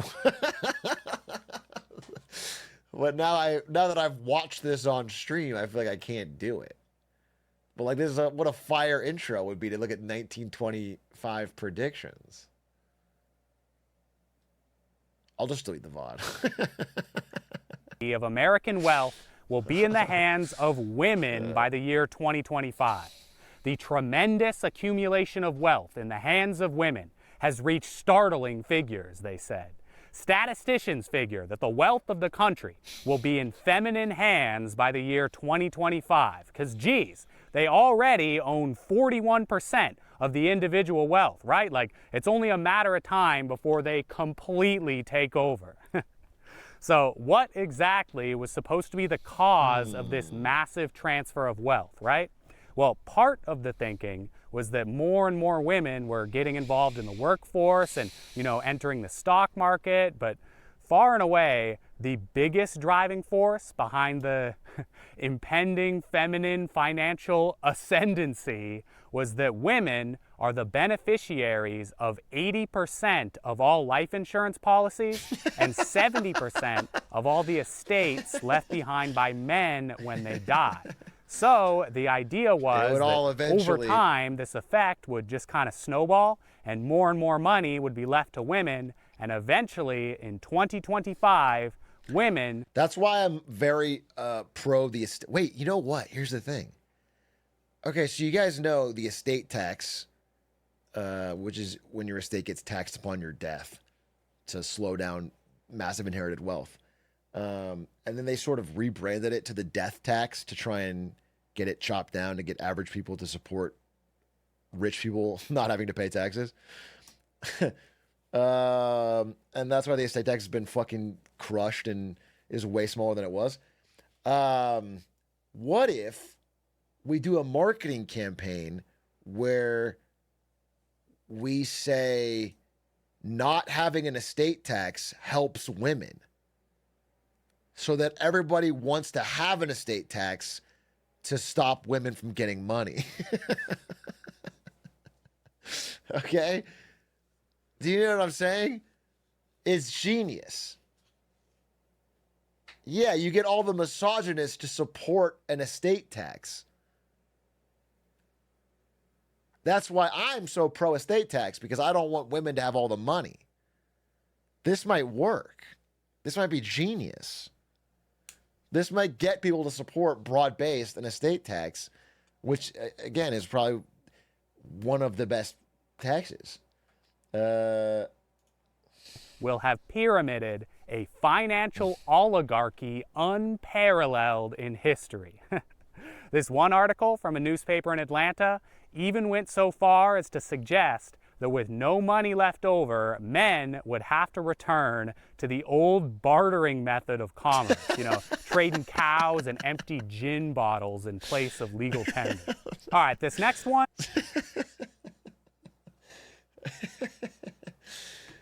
So by next year, women are going to have all of the money, and men having no money left will have to barter. I'm going to have to cross that off my list. That was my prediction for There goes my fucking video. There goes my fucking video. That's exactly what I was going to say. God damn it.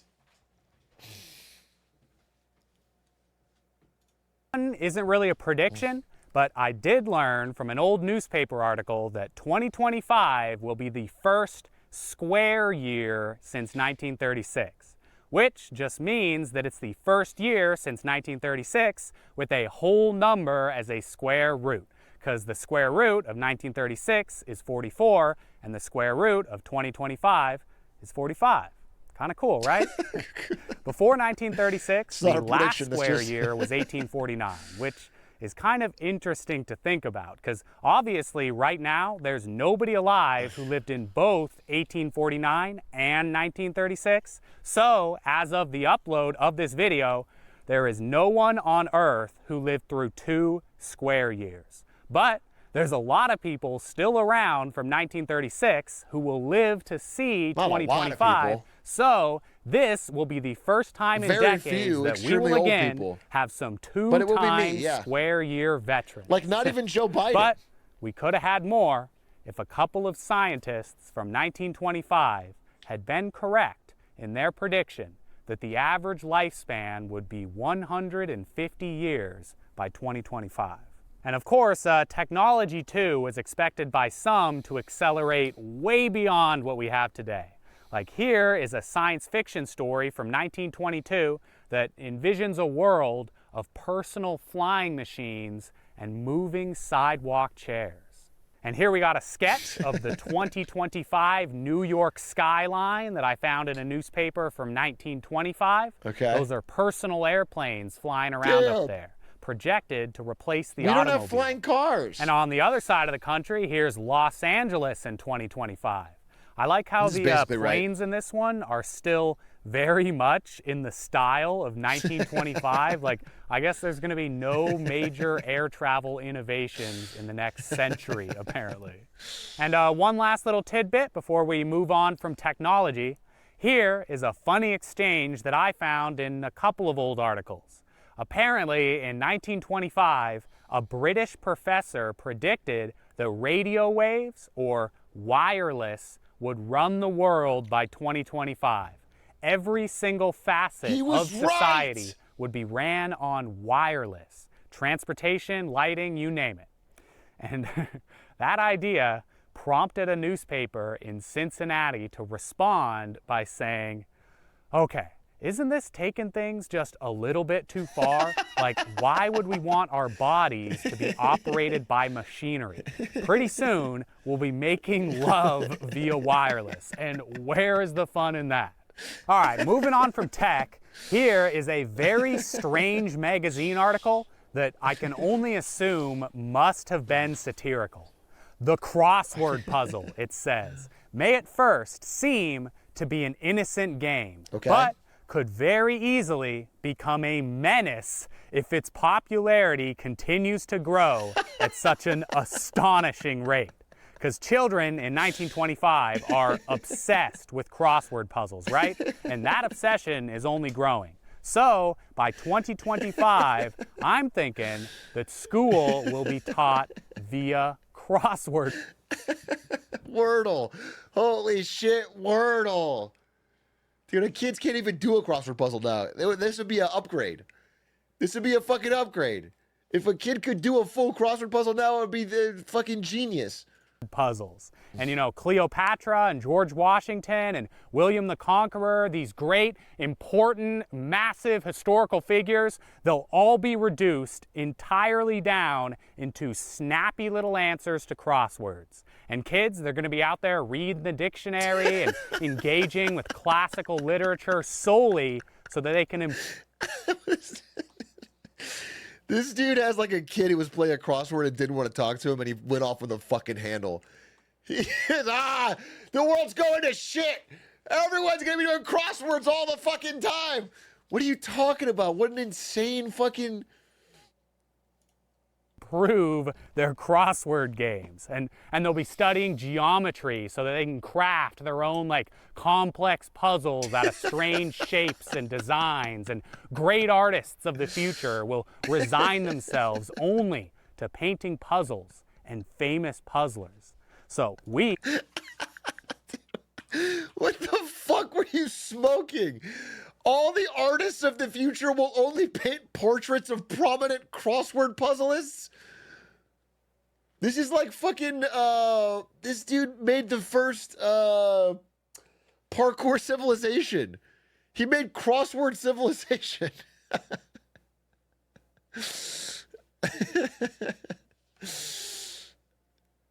We, the people of 1925, must unite to avoid this dismal image of the future. We must stand together and ban the nefarious crossword, because elsewise, the meaning of BC will very quickly transform from before Christ to before crossword. Okay.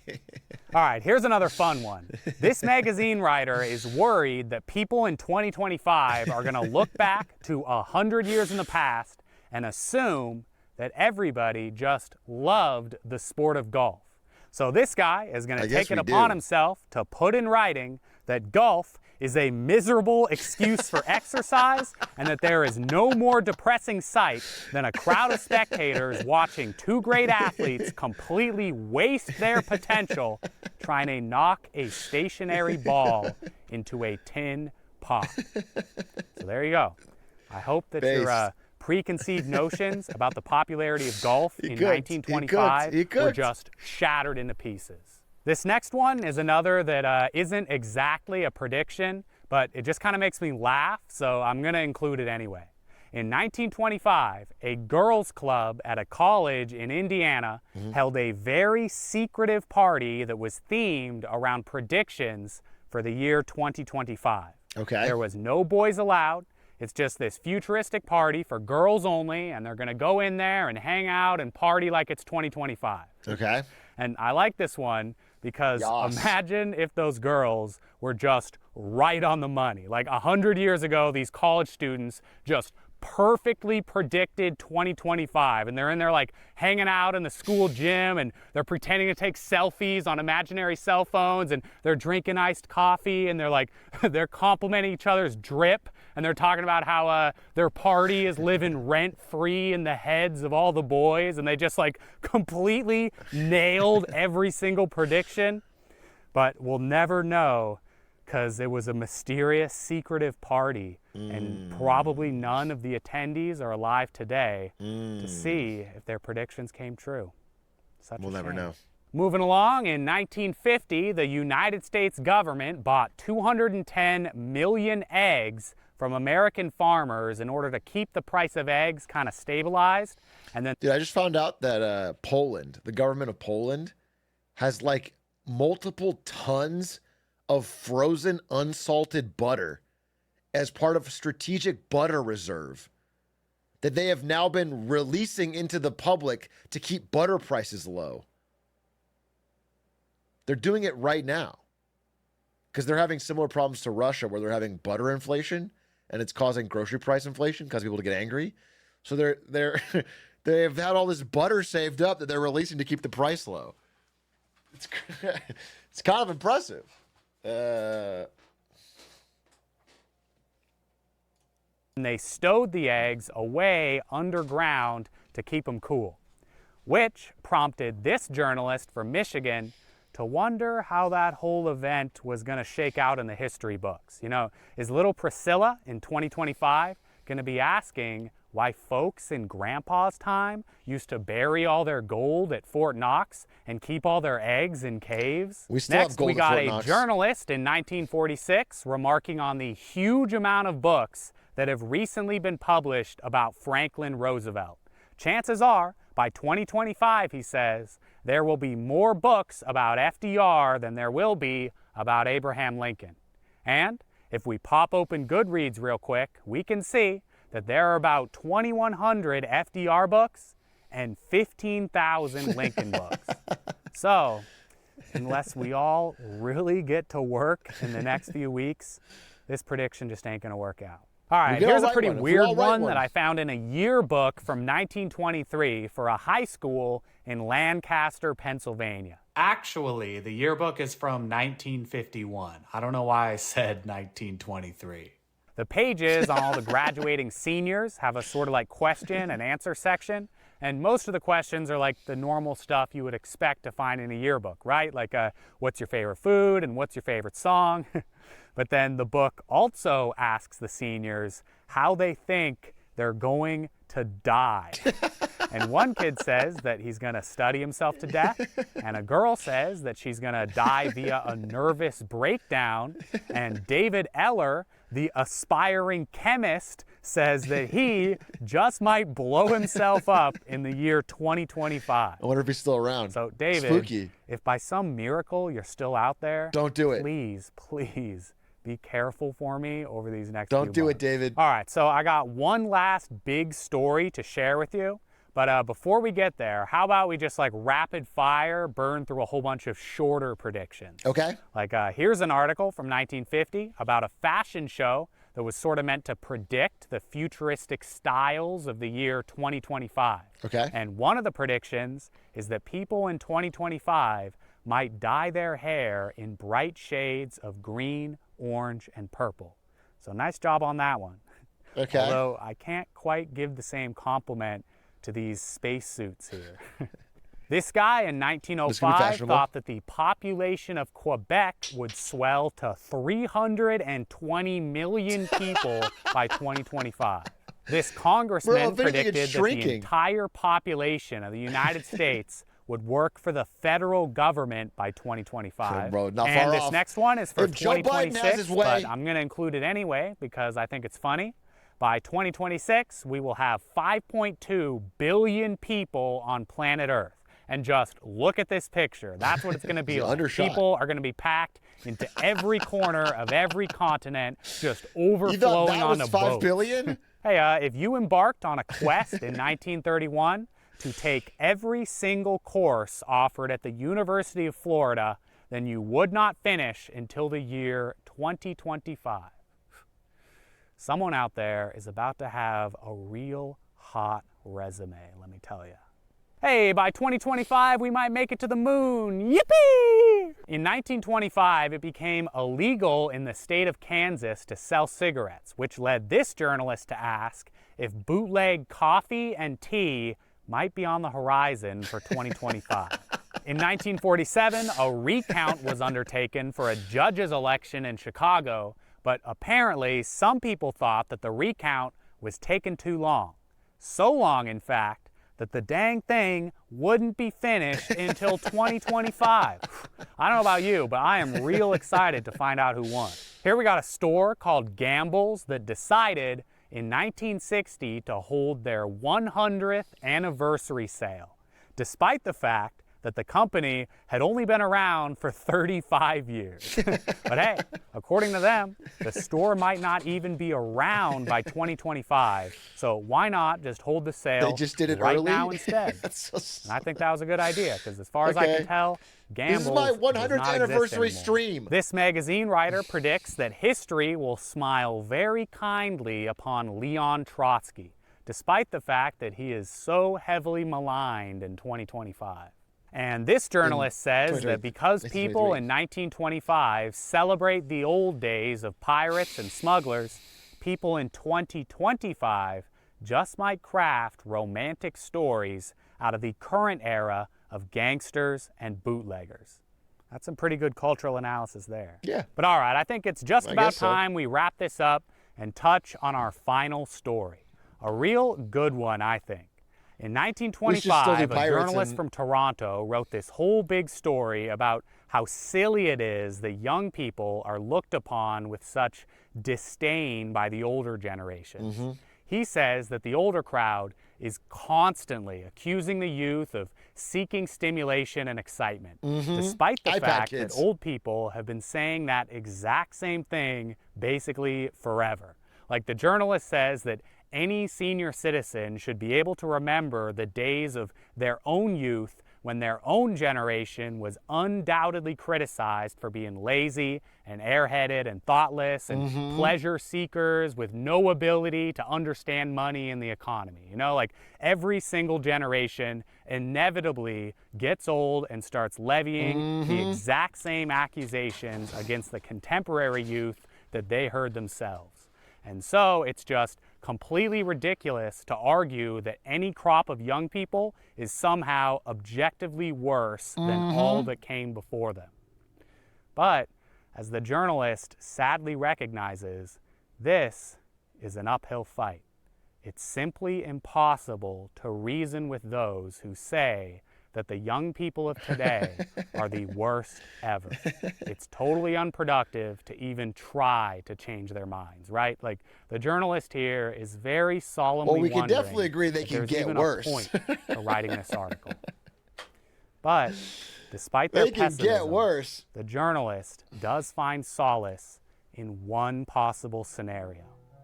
Perhaps a century after its publication, someone might find this article by pure happenstance and quote it to the dismay of the complaining old folks of the year 2025. Bro called his So shot. maybe these lines Bro won't called be his quite shot. so futile after all. Thank you for watching. Cinema. I'll see you next time. I like that video. The video did exactly what it promised. Who is that? Dime Store Adventures? Check them out. Dime Store. Oh, it's a lot of like looking at old stuff. It's a lot of him like looking through old history and books and Dime Store Adventures. I like that video. I thought that was good. I got everything I wanted out of it. Okay, well, I think we learned a lot today, but there's one thing that needs to be truly learned, truly internalized, truly understood, and that is that I am a better speedrunner than Squeexs. So I am going to try and attempt some runs to see if I can beat Squeexs' 25-minute time. Squeexs destroyed my time. Now I'm out for revenge.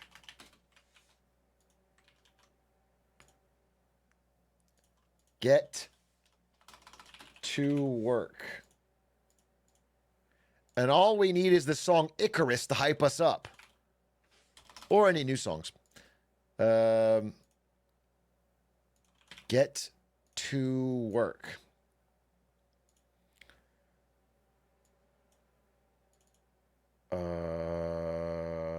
Can't put down the cup. I can't put down the cup. I can't put down the cup. I can't put down the cup. I watched, I don't know if I'll say his name right. Elijaz? How do you say his fucking username? Elijaz? Elijaz? Ella? How do you say his name? Just call him Ella? Ella. Well, I mean, I've known that guy. I've known of that guy for a while because I watched him play Hitman. He was one of the few like big streamers that played Hitman seriously and did some speedruns for it. I think he's great. And I watched him play the game today. He did incredibly. He got both hats. He got every Grindset podcast, and he beat the post-credits Elon Musk bonus scene. He did it all in like 7 hours. I mean, that guy's a gamer. That guy's a straight gamer. I watched, yeah, I saw Fan playing it. I saw Joe Bartolozzi playing it. TikTok guy who's reacted to some of my stuff. Saw a lot of people. I mean, we're still getting like 20,000 plus concurrent viewers as a daily peak on the channel, which is fucking awesome. HoloLive people were playing it. It's awesome. I mean, it's fucking awesome. It's surprisingly resilient. You know, most games by the second week are not getting any new pickup. So that's pretty fucking cool.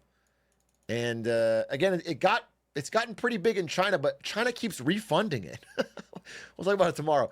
Chinese players are buying our game like crazy, but they're refunding it, bro, which is like annoying.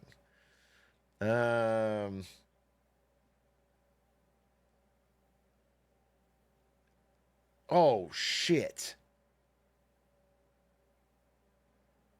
Is tomorrow the 18th? I knew I had something tomorrow. Oh fuck. Okay. All right. I can't stay up super late tonight. I have something to do tomorrow morning. Okay. Okay. Tomorrow's the 18th. I just saw a Discord message. Okay. All right. All right, here we go. Let's get a fucking run going. Does anyone have Squeexs' new splits? I need Squeexs' new splits. The ones for the 22-minute time. I actually need them so I know if I'm even doing good. Is there any chance somebody can help me find at least a clip of Squeexs' splits so that I can add them?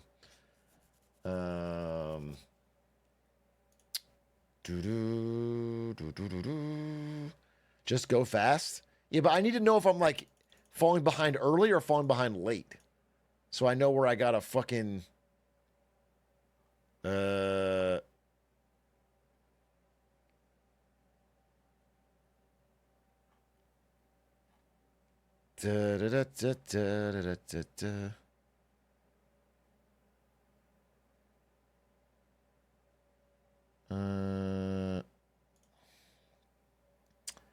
Either you win or you don't. No, it's not. That's not. Don't need splits when you're the GOAT. All right, fuck it. Fuck it. Let's just try a run. Oh, someone got the clip? All right, never mind. Abandon the fuck it. Abandon the fuck it. About my time.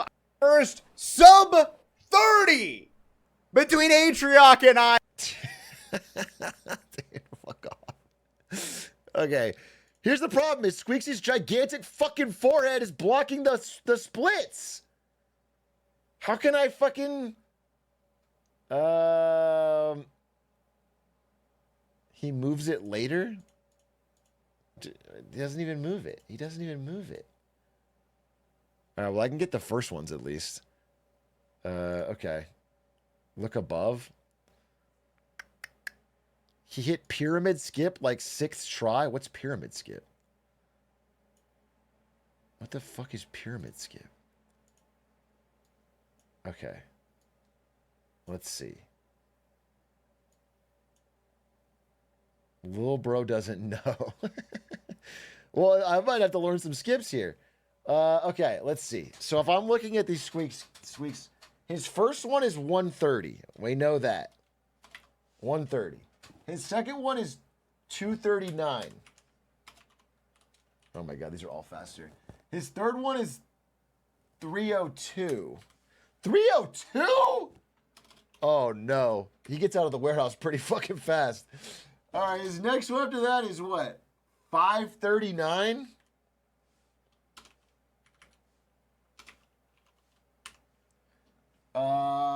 His next one after that is 730? Bro, this is a fucking fast-ass time. 730. Okay. 857. 857. Okay. Then it's 10:02. Then it's 15:30 slow megalol. Yikes. 15:30. Then it's 18:27. And then I don't have the rest. I don't have the fucking rest. I don't have the fucking rest. His fucking head covers it. Time to beat. All right, let's see. Let's see. With that many time saves? Like, the world is my oyster. Am I crazy? Soda, thank you for the tier Yeah, you're 1. crazy. You're crazy. Oh, my camera. Sorry. I was here. Unk was on my second monitor and I Anonymous, was distracted. thanks for the 5 gifted. Oh my god. Oh my god. 1827, and then the next one is 2534. 2534 and 2545 for the last part. 2545. Okay, that's a fast time. That's a fast fucking time. No getting around it. I mean, that's world record.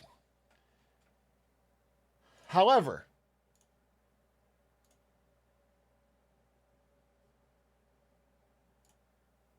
at this point in the story is when Atrioc got this run.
Shaves off like a literal minute.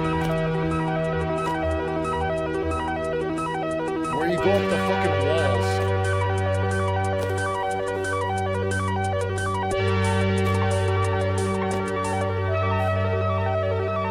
But I don't need that shit. Uh-oh. Oh, wait.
Atrioc world record.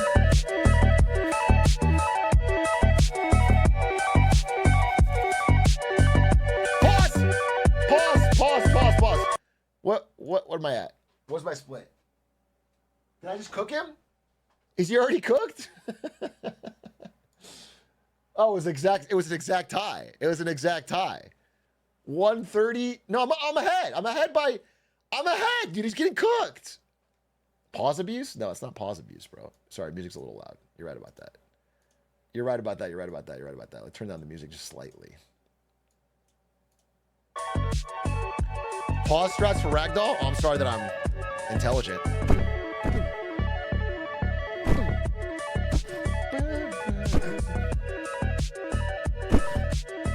Oh, the split hasn't happened yet. I see.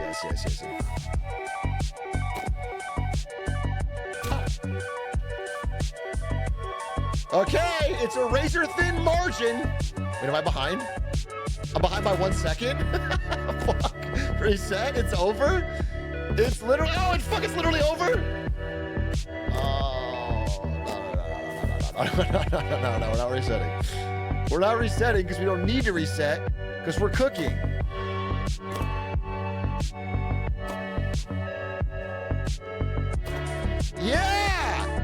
Little shortcut there.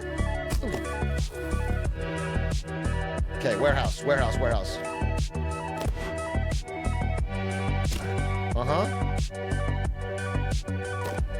I saw that Squeexs is using all the skips that I innovated and sort of created myself. Anyone think that's weird? Just feels like a little tacky, you know? Like I invented all these great skips, like this one. And he's just gonna steal them? For his own nefarious purposes? Just kind of throws me off. Squeak skip. This was Taz. Oh!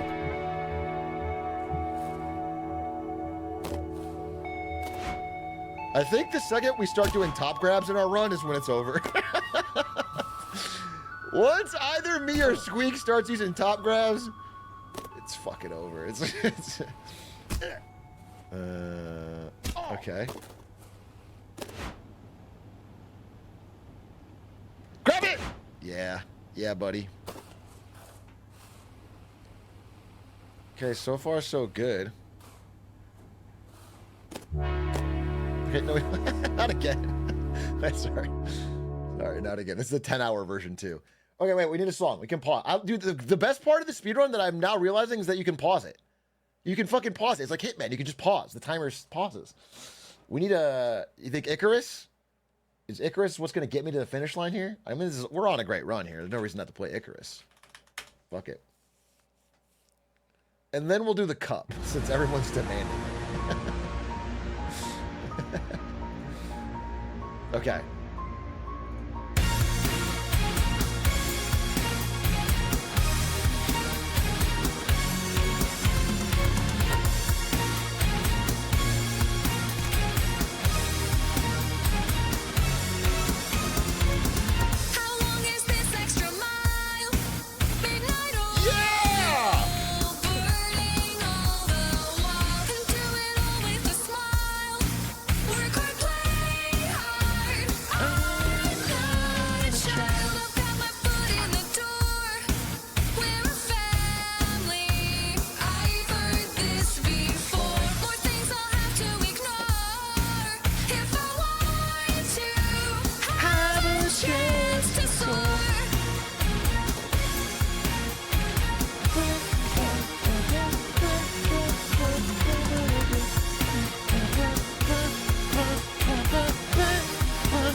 What's my twist?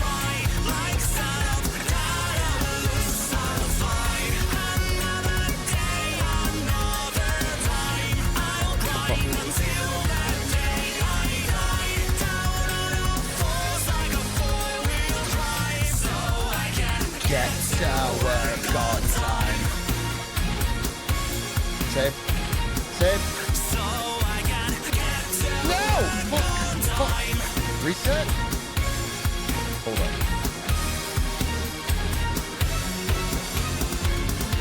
Oh, what's happening? They passed the game. They passed the game. There. Just give one more shot. Strike while the iron is hot. And I'll forge my way to the top. Get out of my way. I got nothing to lose. I'll chase my dreams to the sun or end up blowing up fuse. A candle with two flames, wings burst the light. For a moment in time, I will shine bright. Okay, I can get this. I can get this.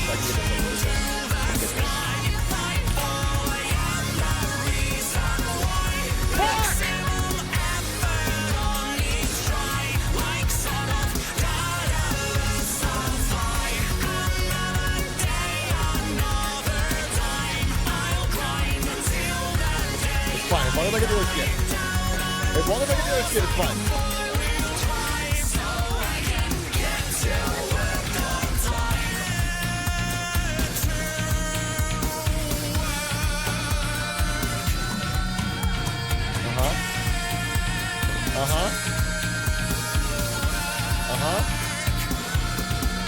Uh-huh.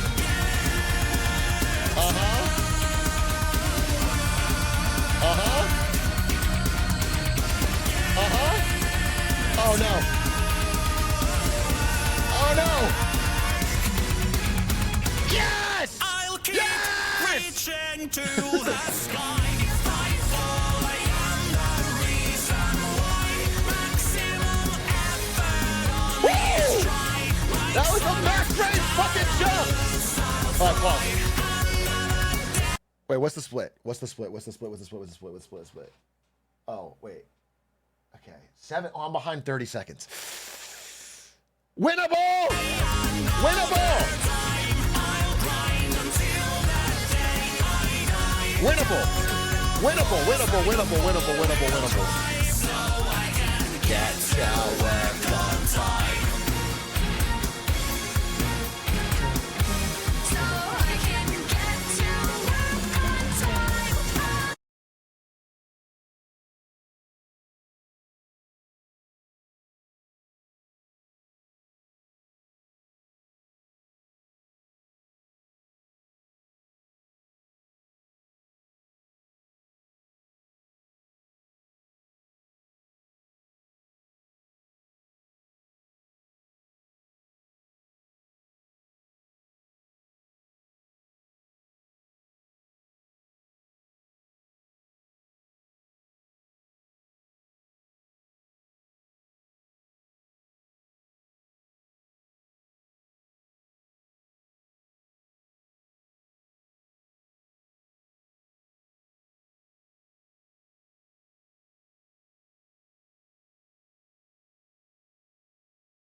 No, it's fine. No, it's fine. No, it's fine. It's fine. It's fine. It's fine. It's fine. It's fine. It's fine. It's fine. It's fine. It's fine. It's fine. It's fine.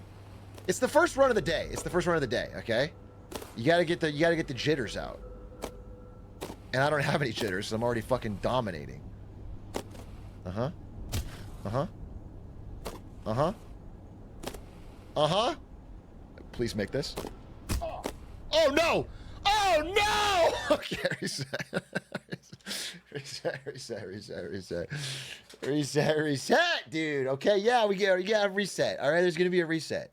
Obviously, there's gonna be a reset. No one ever thought we wouldn't get at least one reset or two.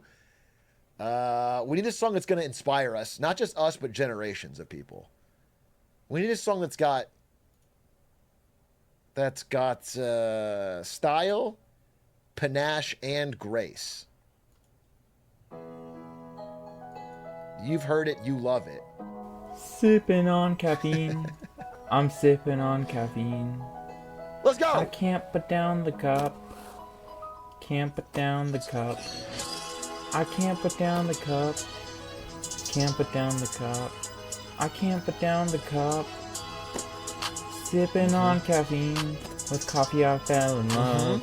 I can't put down the cup. You guys understand the lyrics are actually pretty down the deep. cup. I can't put down the cup. I can't put down the cup. I can't put down the cup. I can't put There's down like a the lot cup. of subtle nuance that you probably don't Sipping even. on caffeine. Coffee I fell in love. I can't put down the cup. I can't put down the cup. Who made I this can't and put down why? the cup. I can't put down the cup. I can't put down the cup. I can't put down the cup. Got kicked out of Atrioc concert because of Mr. Atrioc. They sent me to a warehouse with all the glizzy addicts. That's when I started sniffing coke and picking up bad habits. And I love all my fellows, but I promise I'm not a I glizzy knew addict. And these when you bitches made this glizz that are you gonna needed hate a me rap because verse, and I'm I glad ran you it did up too. and got a Darren Ewing. That's your main bitch glizzing me, and I squeaks on her. Now I'm going to sleep. Let a fella try to run down. NTA, leave him caught in the street. First day out in the office, and now I'm back making chatters watch the clips. Sipping on caffeine, coffee I fell in love. I can't put down the cup. I can't put down the cup. I can't put down the cup. I can't put down the cup. I can't put down the cup. I can't put down the cup. Sipping on caffeine, coffee I fell in love. I can't put down the cup. I can't put down the cup. I can't put down the cup. That was fast. I can't put down the cup. That was fast. I can't put down the cup. I can't put down the cup. Sipping on caffeine, coffee I fell in love. I can't put down the cup. I can't put down the cup. I can't put down the cup. I can't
30 seconds behind,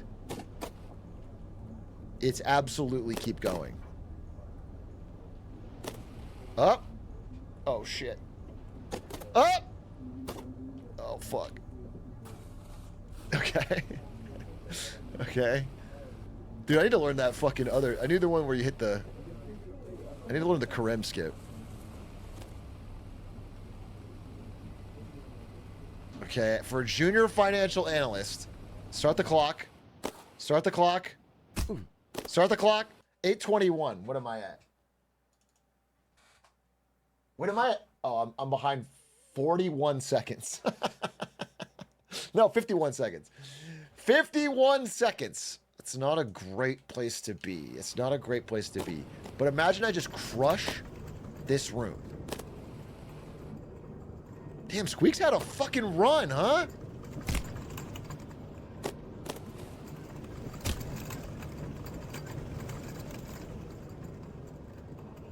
I mean, we're gonna have to practice this part anyway. Ha! Grab it! Listen to CEO by Ask, it would save everything. Isn't that the the spoken word poetry? That oh no. Oh, brother bear. It was goated. Such an interesting way to describe it. I would have described it as deranged. I would describe it as like the last gasp of someone with some sort of brain disease. Oh, fuck me. Okay. I gotta be honest with you. This split's not looking so good. This split's not looking so good. But imagine I get it right here.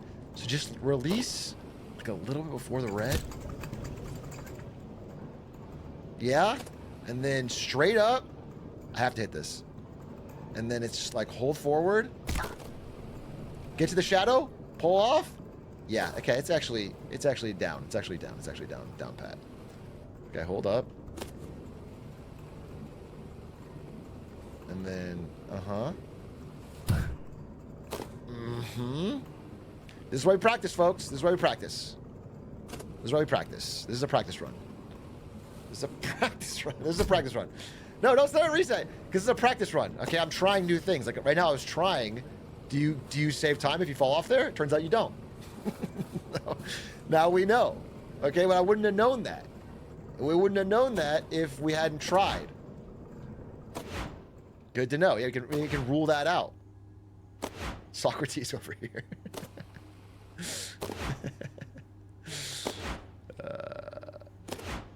Someone in chat just spamming glizzy, glizzy, glizzy for no reason.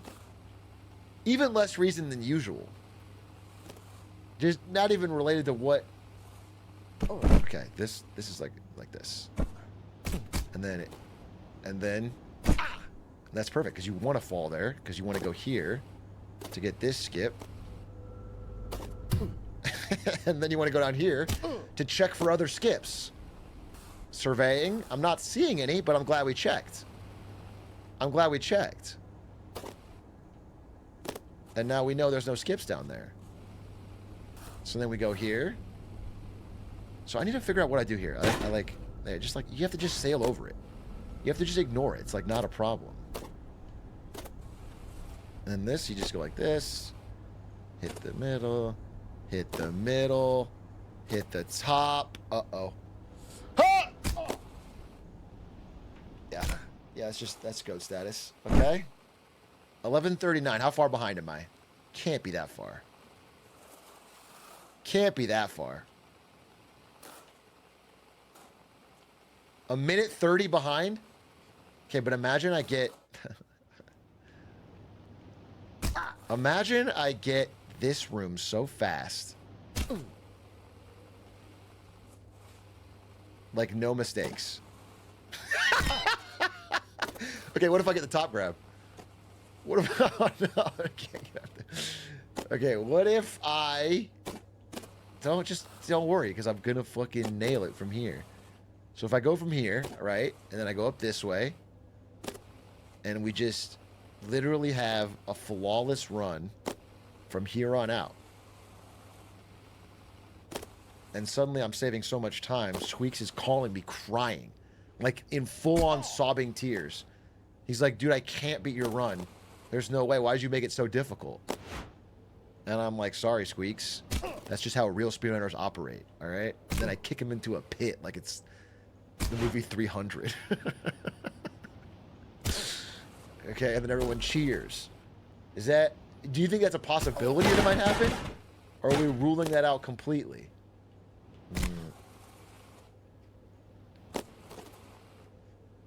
Because right now I don't think I'm that far behind. I'm actually not even focusing, and I'm making an insane time speed gain. Grab it! Grab it!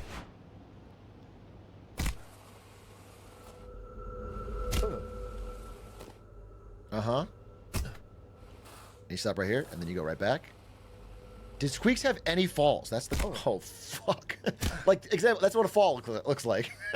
In case you guys are wondering what a fall is, that's what a fall is. Okay? So now, is there anything like that? Ooh. Starting here and onwards, he had some falls? Okay, so all I have to do is have no more falls. And this is an easy win. Did you guys ever think about that? Or, oh, I'll just get this. If I just get this skip, it's over for him. Just have to get the skip! Fuck! Hit the fucking ledge!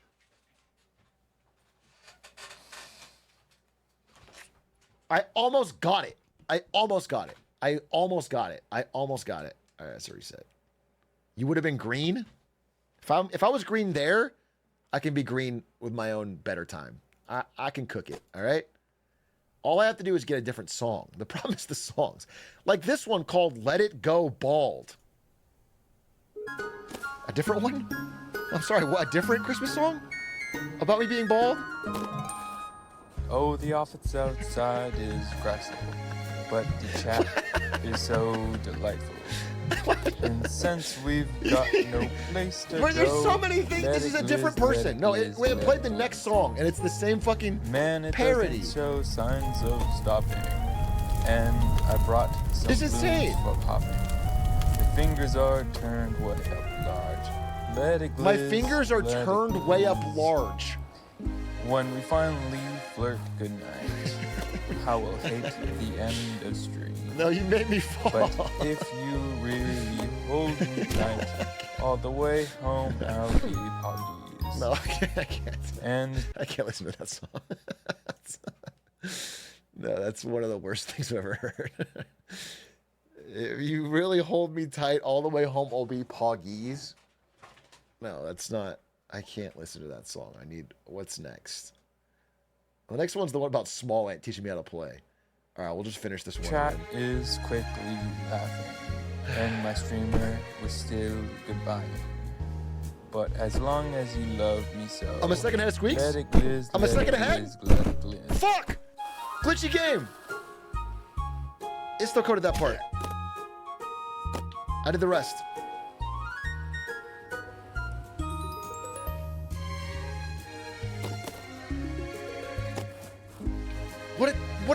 What a joke!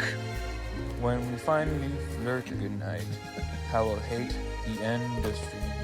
Don't worry, But it's all good from here. It's all great from here. really hold me It's all tight, great from here. All the way home I'll be poggies. You're not even singing anymore. And the chat You're not screams even singing anymore. You're and just, my it's a streamer spoken was word. still goodbye. But as long as you love me so, let it gliz, let it gliz, let it gliz. I just want to hear somebody's roommate come home while they fucking record this. Okay, this song is Smallant, Smallant. I like I'm this begging song, to but- you, please teach Big A. Smallant. He's not that good, even if it's his game. Saved. Your texts are beyond compare. With frame glasses, no bald and hair. You won't reset and ban the doubters, please. We are now stuck with Big A. His glitties aren't meant for games. He can't compete with you, Smallant. I'm not trying to go small. He talks about you in his streams and all about the tricks he gleans, but when he tries, he rages all to see. Please, Tanner, hop on a call with him unless you think Squeexs is your man, but tell him first, beat it normally. Smallant, Smallant, Smallant, Smallant. I'm begging to you, please teach Big A. Smallant, Smallant, Smallant. I'm calling Smallant. I'm calling Smallant. I'm calling him. I'm calling Smallant. I've actually gotten inspired. Oh, he's definitely offline. What time is it in fucking Canada? 3 a.m. igloo time? Yo. Urgent. This is serious. Please answer call. Please wake up. This is extremely urgent and important. It's all caps.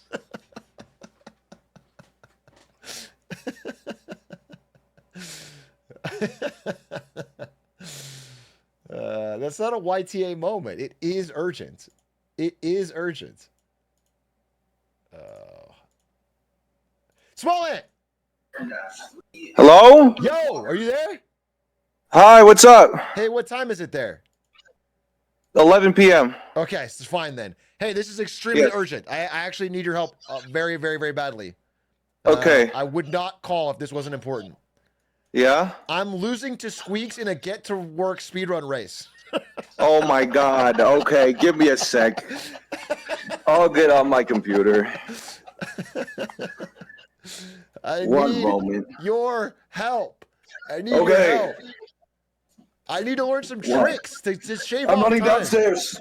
How far is it? Yeah, wait. Run Wait, did you faster. just say Squeeks? It just registered. Did you just say Squeeks? Speedrunner of the year, Smallant. Speedrunner of the year. Oh wait, yeah, that gives him power, right? He's a deadly What speedrunner of the year, man? What's with them with giving awards to people that haven't done like really hard grinding? Because I remember when I won, I don't think I did a speedrun the entire year. Oh my god, he's just like Squeeks. He can't help bringing it up. He can't help bringing it up. He had to force it into the conversation. Oh my god, he's like a Harvard graduate. That reminds me of where I went to school, somewhere near Boston. You probably haven't heard of it.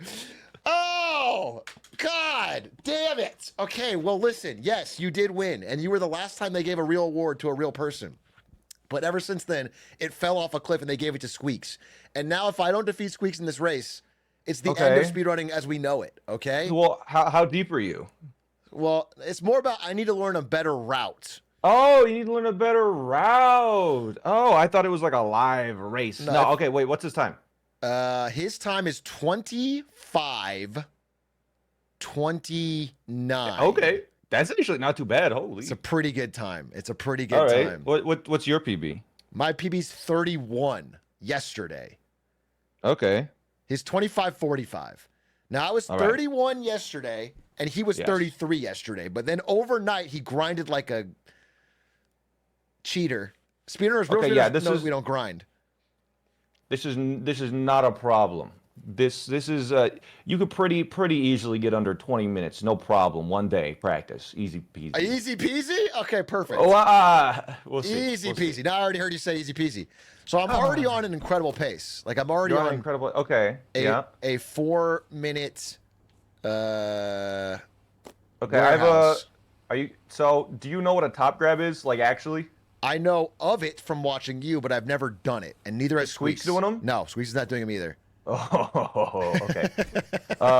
Neither of us are doing top grabs. Did you agree not to, or is that on the table? They're on the table, but they're pretty inconsistent, right? So No. It's like 100% consistent if you just switch to 45 FPS. Like it's so free. It is actually so easy if they're just free. Is there non-top grab clips that I could get for? I want to beat him without it first because he. You want to beat him without it first? Okay. Here we'll see you keep going through it. Okay. I think one of the let's see. I think unpaid intern you can save 2 minutes on. Okay. I think on the unpaid intern or there's well, we'll keep playing. You got some good movement here. Yeah, I mean, I'm cooking. I mean, actually, the big area is the last room where I actually The whole last room. or like the last couple room. You know, like Okay. the VP CEO yeah. area. Like I got some falls in my PB. All right, grind that out. Use a little practice mod, maybe. Okay, this section is the worst jump in the whole run. The worst jump in the whole run? Okay, never mind. You got it first try. That jump is the worst that you just did like a second or two ago. It's awful. Like I saw the world records mess that up until like the last 2 world records. So you're saying I could be the world record holder?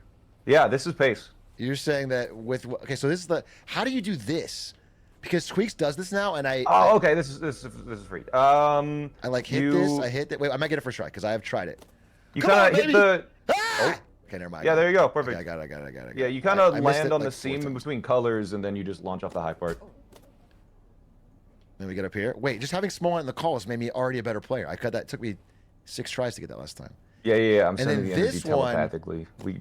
This jump is so Speedrunners important here because can if do you miss it, your run's over.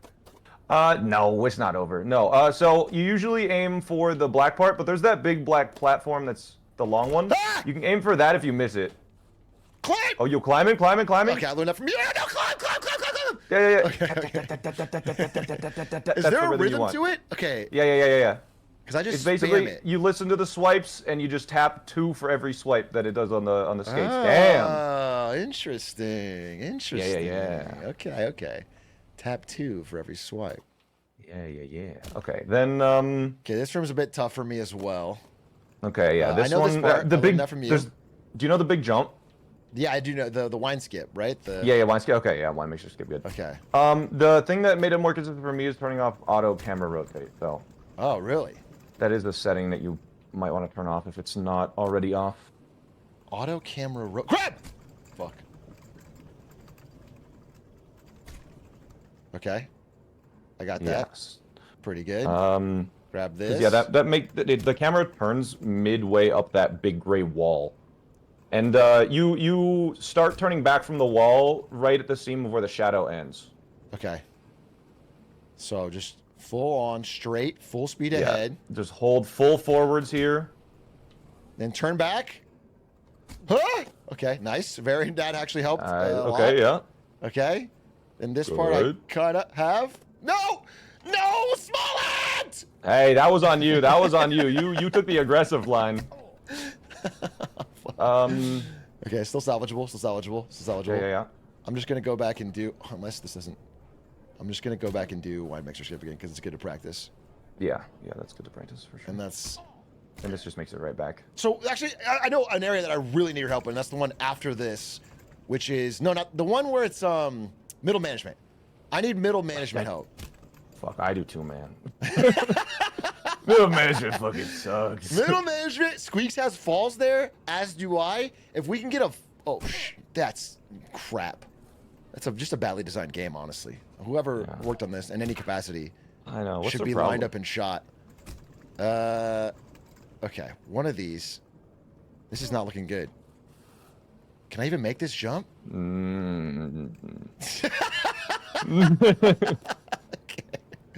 Okay, so the PB is slowing down.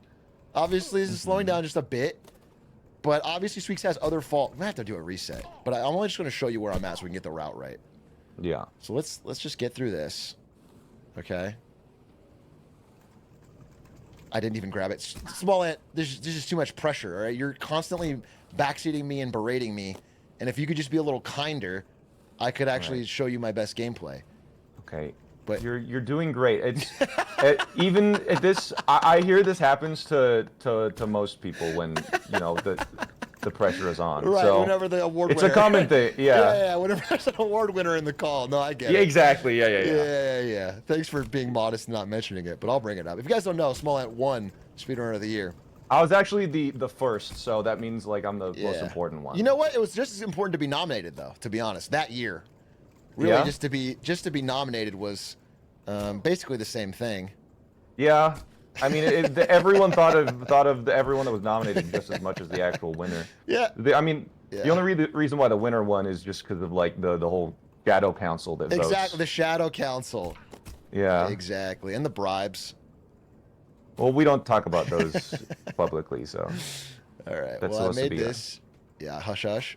I'm saving Yeah. up for next year's bribe. Don't worry. Mm-hmm.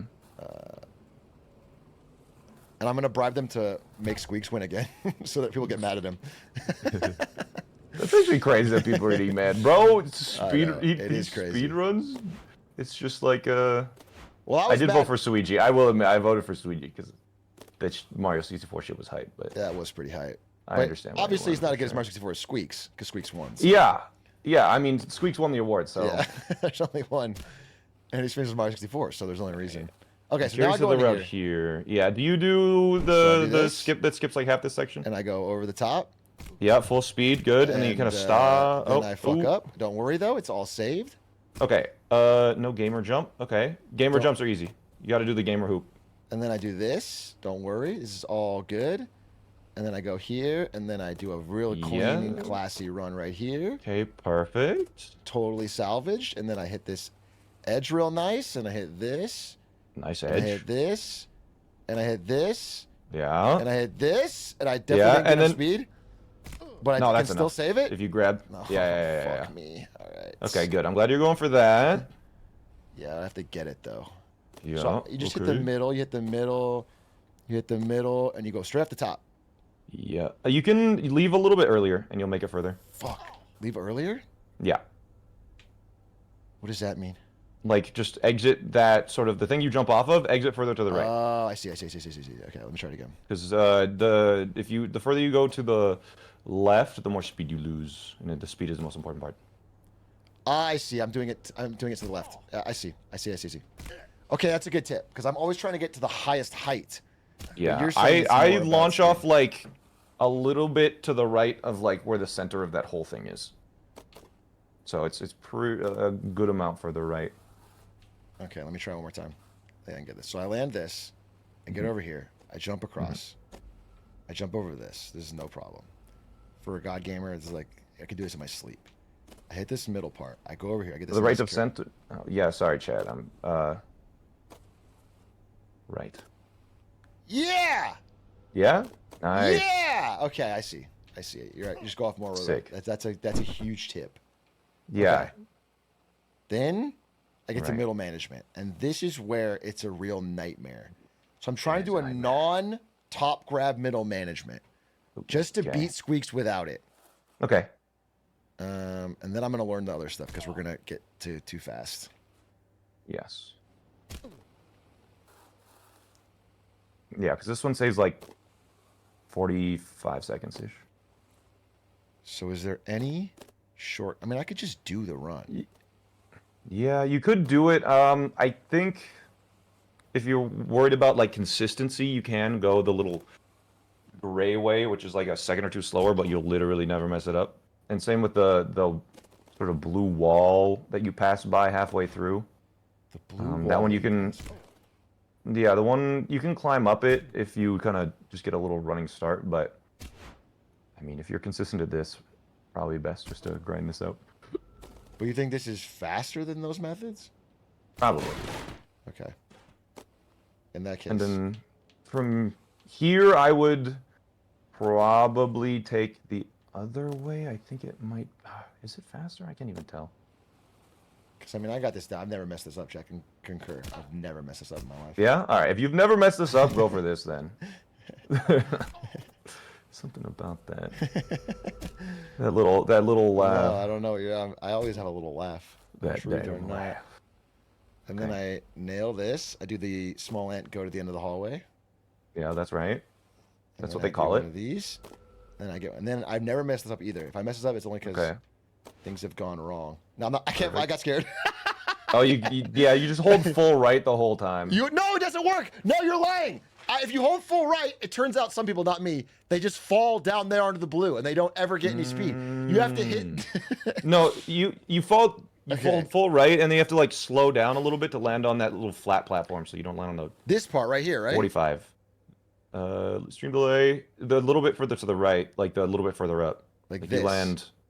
Yeah, you land like over here. Yeah, I just missed this. I don't hit this little thing, and so it's. You're holding forwards and right, like you're. Maybe I don't. Well, now I'm stuck here. This is so annoying. You can just go back. There's a really easy retry, right? Oh, maybe. You know the game better than me.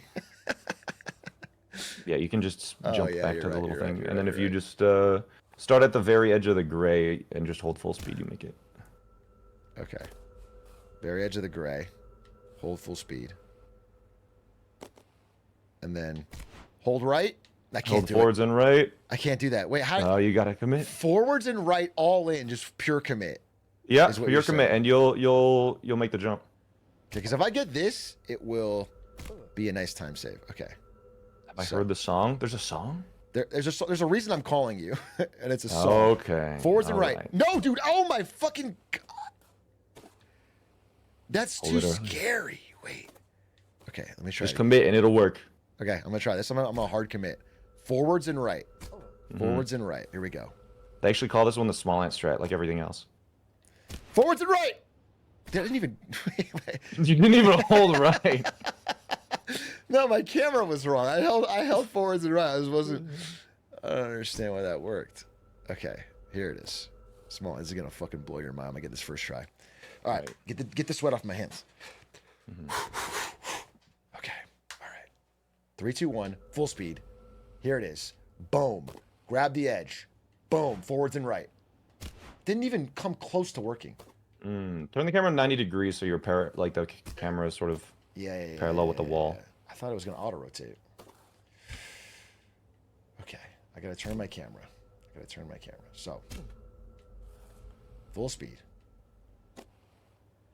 Grab this. Yup. No, dude, no. You can do this every time. This is a consistent skip. Yep. The way you said yep. I mean, it saves like 10 seconds. You don't have to do it. I might not. I just might not. This is a fucking panic. Okay. Yeah. Never mind. On the go. Yeah, and then slow down enough so you don't face plant. Wait, how do you? Oh, you have to just let it off. Let the air off in the air. Yeah, you have to hold back a little bit so you land on that flat platform so you can go all the way up. But When you say flat platform, like the flat platform that is like not at a 45-degree angle. So there's like a little sort of not triangle, but a triangle with its head chopped off platform. am I looking at it right here in the middle of my Yeah, screen? center screen. Yeah. So I have Yeah, to hit that. You have to nail that from. Yeah, you nailed that. And then you just go skating right up the hill and then grab the arrow. Yeah. That's a big time save. Yeah, it saves a good amount of time because you don't have to do this big loop. But Yeah, this whole beginning. All right, well, okay. Yes. I can practice that. I'll get a thing and practice that. all right, And sick. now that you told me about the camera and the hold right, I think I can get it. I mean, that's the first time I've gotten it, to be honest. And I tried it a bunch. And then climb this wall. Yeah. 1, 2, two- 1, 2, 1, two per 2, swipe. 1, 2, 1, 2. Okay, nice. Yeah. And then so this one. How about this one? So you know this And then you one? can, Where go like you can here? jump over the little thing. I Okay. usually go to the very edge, so where the shadow is. I mean, if you can make this jump every time, then I'm not going to backseat you on it. I can't. Okay. The way that I found consistency is I go to the very end of like, so I just follow the line of the shadow from as far as I can. From over here. I see. Yeah, and I just follow that line of the shadow. You need to get speed on the gray ramp if you're not fully there, but that'll work, yeah. And then you kind of get in low and hold right, and Let me try it again. I'm inconsistent with this jump if I am sort of retrying it, which is weird, but you'll just have to mess around and find something that works for you. But Oh, I see. I got it. Okay, nice, yeah. Shadow And then line. from and are you doing that the big skip? That's the goal. Yeah. Okay. With this jump, you can basically make with any amount of speed if you land low in this platform. Okay. I missed it. Just make sure to land low in the second platform. You'll make it with pretty much any amount of speed. Land low in the second platform. What is that? Okay, I see. So like the second piece of wood. You mean like right here? Just pop in and land low. Yeah, land low on the. When you said land low, what did you mean? Like on the so you go on 2 wooden platforms, right? Yeah, the first one you jump into from the skip. Yeah, and so You mean the second one? Pretty much you just always try and land low, exit high. That's pretty much just the gist of it. I see. Land as low as you can and exit as high as you can without really screwing up the angles. Okay. You know, I could still beat Squeex's time here. We just need to beat the whole game in the next 5 minutes. That's doable. Warbecker does it. Okay. All right. Okay. The skip you taught me is already very useful. So I just need to get this. Just get this. It's not even that hard.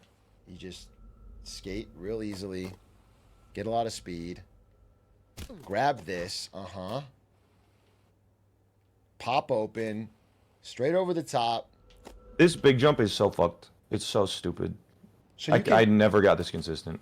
Okay. So This is where my runs came to die. But if you get this, good. If you don't get it, it's like a 20-second time loss. I'm not gonna try this one. I'm not gonna try this one. I'm just gonna. All right, yeah. If you do the little Smallant skip, there's a 20-second time loss. I'm pretty sure world record jumps from like. Yeah, it goes like on the side or something. He goes like. Yeah. I saw there's a new strat for that, but this is like. This only is a fine. little bit slower, so. I'm just gonna do the Smallant here. I've decided. Yeah. This one works. Just Right make sure here. to get far enough on the blue. No, I'm so good. They're gonna call that one after me. Sick. And then you can actually start accelerating like right before the black part, so you don't have to be super aggressive with it. Ah, that's a good tip. Oh wait, I fucked up. Yeah, just go back to the wall. It's fine. Oh, what? Try and hit a little bit closer to the door, so it's kind of the corner. I find that helps. There it is. Nice. Okay. Then this is the only place I can do a top grab. I can kind of do a top grab here. Okay, yeah, the top grab here helps a little bit for sure. Yeah. Yeah, nice I top can do grab. this one. Sick. I don't know why it's easier on that one. I can't get it anywhere else, but that one. You're probably going at a slower speed, so there's just more frames to hit. Hit it. And then I go in here. Okay, now watch this. I sort of invented an entirely new trick you've probably never seen before. Oh yeah? It's called the double. What is it called? It's called the double. Dot. You do the big skip for this room? The double Ah, dot. nice. Okay. Okay. Oh, the double dot and then full acceleration? You couldn't possibly know that because I just invented it, but yeah. All right, sick. And then I go, Yeah, that seems oh decent. no! Okay, I was showing you how not to do it. Yeah. But I can absolutely get that in my first 3 tries. All right, sick. Does anyone know if Squeexs got that? Did Squeexs get that in his run? So you go. He right must. here. It saves 2 minutes. Like, you have to go for it. Yeah, it is quite a time save. Oh shit. He did second try. Okay, so I just got. Usually what I do for this section is I just hold, once I hit the first bounce pad, I just hold forwards and turn the camera. I don't turn the character whatsoever. I just turn the camera to where I need to go. It helps you maintain a little more speed. Interesting. Second dots. Hold the camera. Dude, what? You want to know my setup? Yeah, what's your setup? What's your setup? Because mine's not working. Okay. One of the seams of the boards hits the wall. Okay. Like the gray wall. I kind of stand slightly behind that. So The there's seams of the so it's boards- quite a bit higher up. The seams of the boards hit the wall. Yeah. I mean, my thing is you grab this second dot, these 2 dots. I think it's the higher dots, if I had to guess. No, it's definitely these. I'm just. Try the higher ones, just to see. Okay. I'll grab the higher dots, and then I full speed forward. I mean, I died. Okay. Um. Yeah, well, I mean, what I usually do, and it just works, I don't think it's messed up like once in a run, is I line up... Saved? No. The dots on the right? The dots on the right. If you play the Smallant song, you make these. All right. Do you have audio for your stream? I'll turn it on. Okay. Listen to this song and tell me if it helps out with. Okay. I'm just gonna deafen and listen real begging quick. to you, please teach big. Smallant, Smallant, Smallant, Smallant. I'm begging to you, please teach big A. Smallant, Smallant, Smallant, Smallant. He's not that good, even if it's his game. Your texts are beyond compare, with frame glasses, no balding hair. You won't reset and ban the doubters, please. We are now stuck with Big A. His glitties aren't meant for games. He can't compete with you, Smallant. He talks about you in his streams and all about the tricks he gleans. But when he tries, he rages all to see. Fuck! Please, Tanner, hop on a call with him unless you think Squeexs is your man. But tell him first, beat it normally. Smallant, Smallant. I can't believe this song exists. Smallant, I'm begging to you, please teach Big A. Let's try the higher dots. Smallant, Smallant, Smallant, Smallant. No. It's not that good, even if it's his game. You All right, think I've he would returned. perform really Okay. well. He had The more song time. called on me. As you can see, once I heard that song, I knew I had only one hope to beating Squeexs, and I had to call you, and that's what we Yeah, find no, that's ourselves fair. here. No, I get it. So yeah, here, let's try my setup. So Okay. you know how the board that you're on, Yep. follow that all the way to the gray, Yep. and then I stand there and basically I make sure I'm behind that horizontal line before I go down. This one? Yeah. Wow. Yeah, I wait around right there. I hold forwards and then I tap 4 times. You tap 4 times. What do you mean? Yeah, tap? I go ba ba ba ba. But you're tapping as quick as I forward 4 can. times? Yeah, as fast as I can 4 times. Are you on controller? Yeah. It might be 3 times if you're on controller, Holy shit. but it just works for me. So Okay, and it's so a lot easier of a visual setup I hold found. forward. You tap forward. Forward.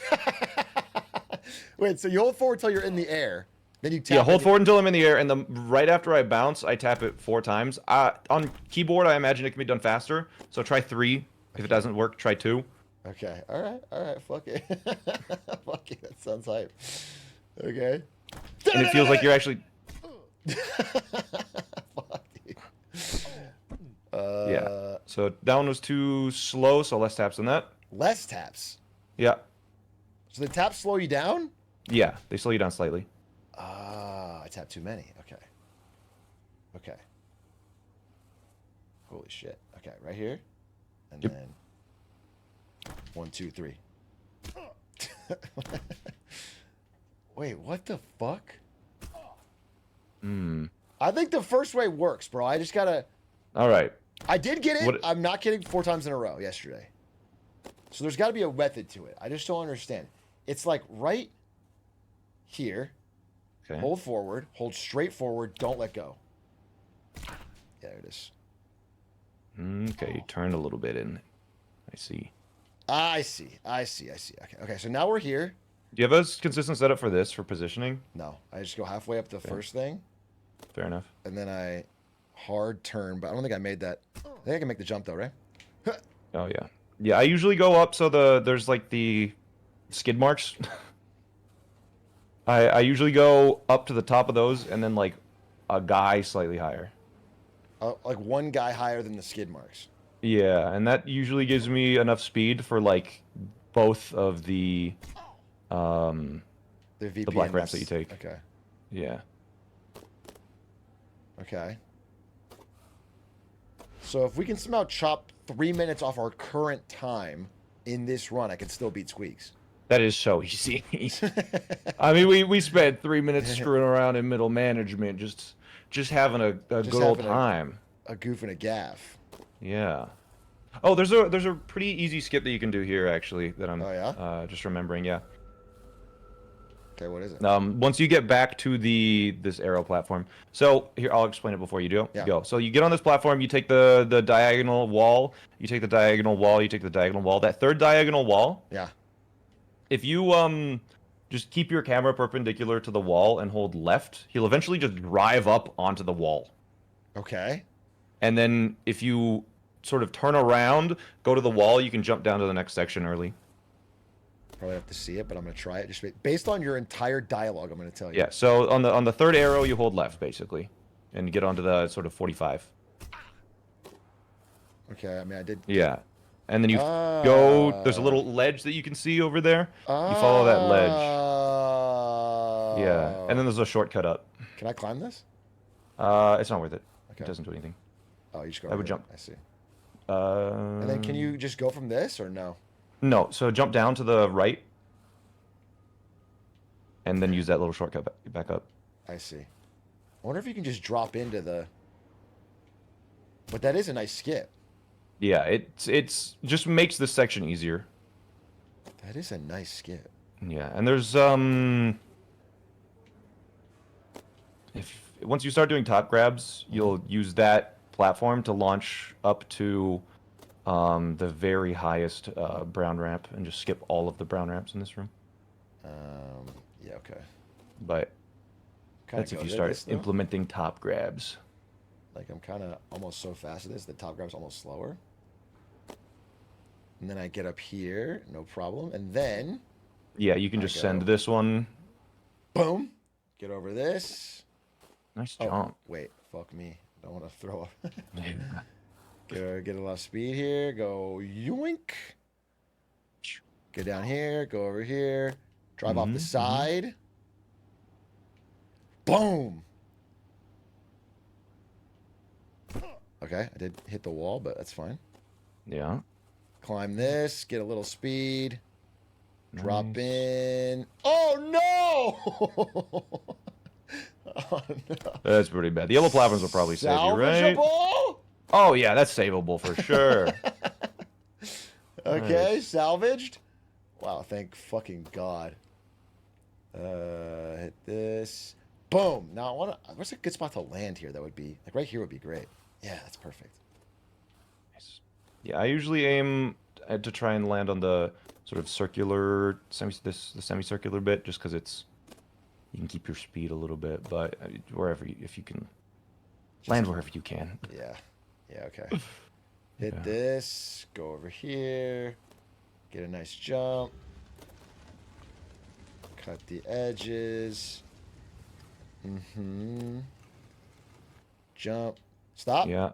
Okay, keep Perfect. going. Yeah. Okay, you got it. With that one, you learn that you just cannot stop. Yeah. Unless you won't have enough speed. Okay. And turn this. Straight up. Okay. Get over here. On this. Get off the top. Yeah. Uh-huh. Oh! Okay. Ooh. I think I got it. Nice. Yeah. I think I got enough speed to get up here. Nice. Get up here, turn around. The peak turner. Yeah. Okay. Yeah, he's got this. Okay. Did Squeexs get this? Chat. Get one of these. Holy shit, you had speed in that. Ah! I didn't even do it that fast. Get up here.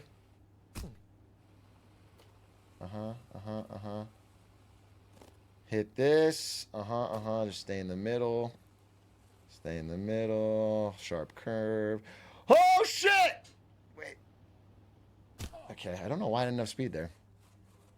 Yeah, the more you turn, the more you lose speed. So you want to try and turn early and go straight and out as early as possible. Okay. All right, I can salvage this. Just gotta...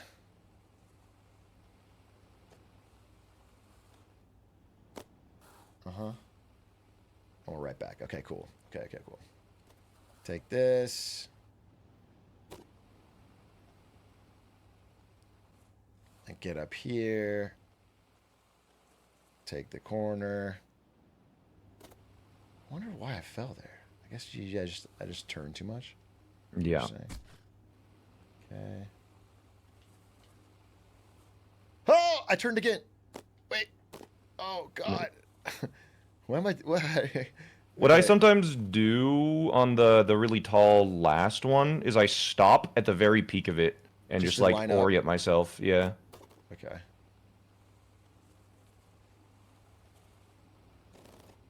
Okay, I got it. You just kind of have to like make sure you're going straight and getting a lot of speed. Yeah, exactly. Okay.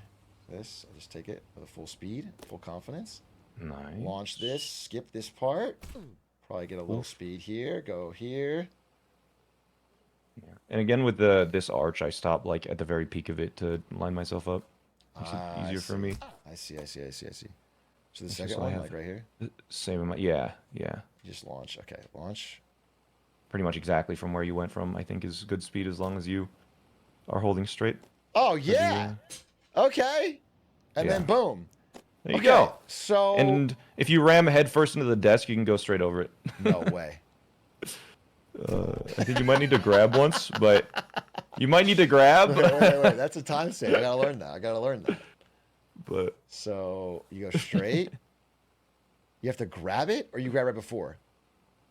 think you grab like right before. What the fuck are you talking about? Okay, just go around. It's like half a second. He fell for it. Desk skip Lamau. Is this a joke? It's like a. If your pace, if you need a half a second, just headbutt the desk. Imagine I lose this week's by half a second, or what if I'm winning and then I slam the desk and I lose my time and it's all on Okay, well you? don't do it then. It's just like, well, I have to make that calculation in the moment. Boom! Yeah. Wait, it does kind of work. You just can't be like max speed. You have to be fast enough that you hit it. Well, then if you're slowing down. I can check my kilometers per hour in the bottom left, so. If you're slowing down, though, it might just be slower overall. Just go around the desk. It's more consistent. Desk skip sucks. Okay. I feel like until you get like 15 minutes or less, it just try and focus on consistency is best. Well, Smallant, that was very helpful. Thank you very much. Uh-huh. Now I'm going to just beat Squeexs' run right now. I'm just going to do it right now. How's the early game, though, is the question. The early game's flawless. Yeah? I mean, you can see my splits. I'm getting out of the interview at 246, a world record pace. As you're applying for jobs, though, I see it's 130. You can get that down to sub-minute, man. Sub-minute? Yeah. Let me show you my beginning. So I just go like this. Uh-huh. Okay. And I go out of this room. I grab near the top to get a little slowdown. Oh, Boom. You don't do the skip. Yeah, I don't really know that one. Okay. That one saves 30 seconds. Really? Yes. Is it easy to learn? It's like 20, but it'll probably save you. It's pretty easy. Basically, you need to just send the start. If you can learn how to send the start, it'll be painful for like 20 runs, and then you'll just get it. Yeah. All right, I might consider that. But by the way, these always were here, I believe. But Isto told me in a call no one was using them, so he like made them easier to find. There's like bounce pads. What the hell? Like all the pillars would bounce you, and I think I saw Karim using it today. Oh, if it's.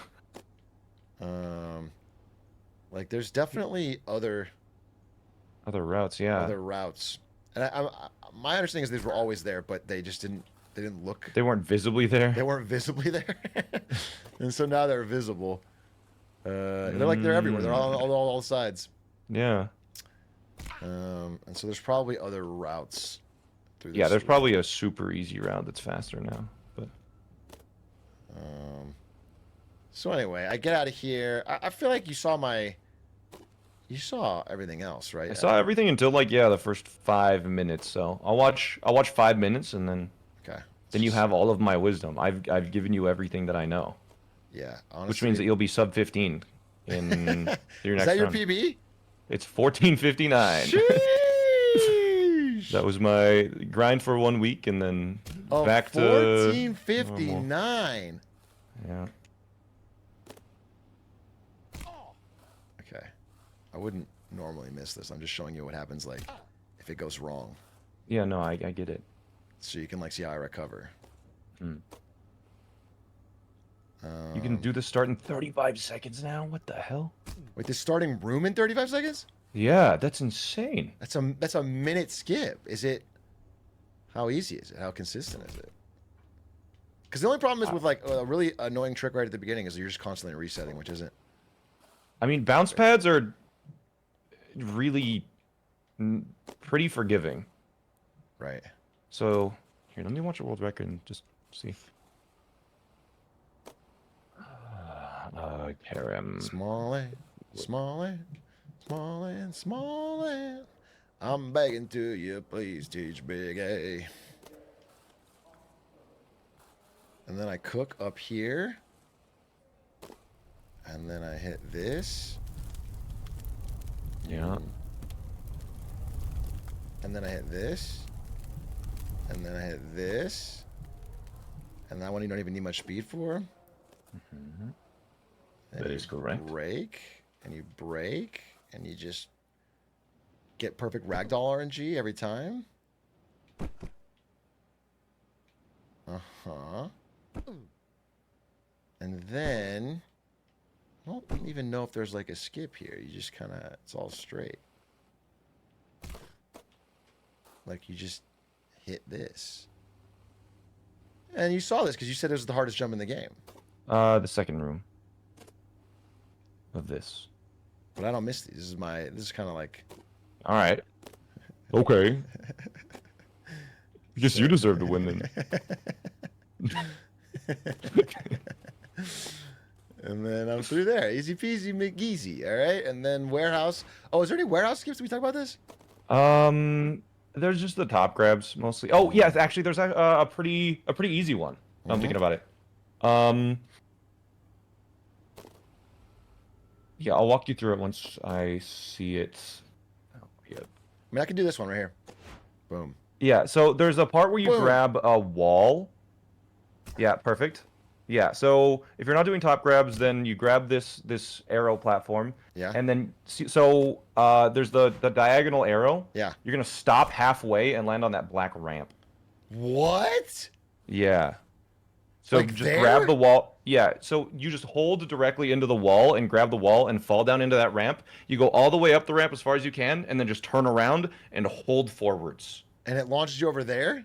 And it launches you up into that hole in the pipe with the shortcut. What? I want to learn that. Yeah, you'll pretty much never mess it up, and it's only a couple seconds slower than the top grab. Okay, I made it in. Then I Yeah, go so go up as high as it'll let you. Yeah, about there. So those like 3 dots, that's a good marker. And you turn around. And you then just hold forwards. Oh shit! Yeah. Wait, that's a swag skip. Yep. And Okay, then you wait. just go up. I should probably learn that. So where do I land? I need to land like over here to see. Ow! Fuck! Piss! Ow! Okay, let me start over. Let me see this. So you just grab halfway through, and then I'll be the demon of the warehouse again. Everyone was calling me the demon of the warehouse, Smallant, because I was like so fast at the warehouse.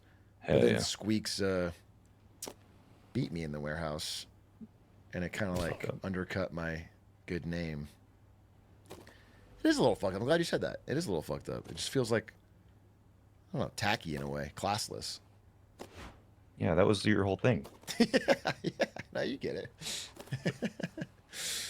Okay, then I go over here, and I grab this, and I just need to grab the wall, you said, halfway up. Mm-hmm. So grab this, and then grab the wall. And then I'm... Oh, come on! Oh, you hit the bump. Okay. Well, I think I get that. So, yeah, okay, I got that one. Yep. Cool. Hell yeah. Well, brother, I appreciate it. That's fucking awesome. Thank you for the coaching. Glad I could assist. I'm excited to see the sub 20 tonight. I better get it tonight because I'm leaving soon. So. All right. Big thank you to Smallant chat. Thank you. Appreciate it. Good luck Thanks, on bro. runs. All right, man. Talk to you soon. I'll send you the link to my sub 14 tonight. Perfect. I'll watch it. See you Bye. around. That's a good guy. That's a good guy right there. There's no way I can lose now, chat. I'm sorry, but like, I have the divine right of kings in a way. He gave me. Let's play that song for good times. Play the song again. Now the song is not so insulting, you know? Now the song is kind of like endearing. Than anyone else, but he could learn in your sharpened hands. Okay, wait. It's 10:45. His game fast. I have to go after this run. I'm going to do one more run. And it's going to be with Smallant's song and then Icarus.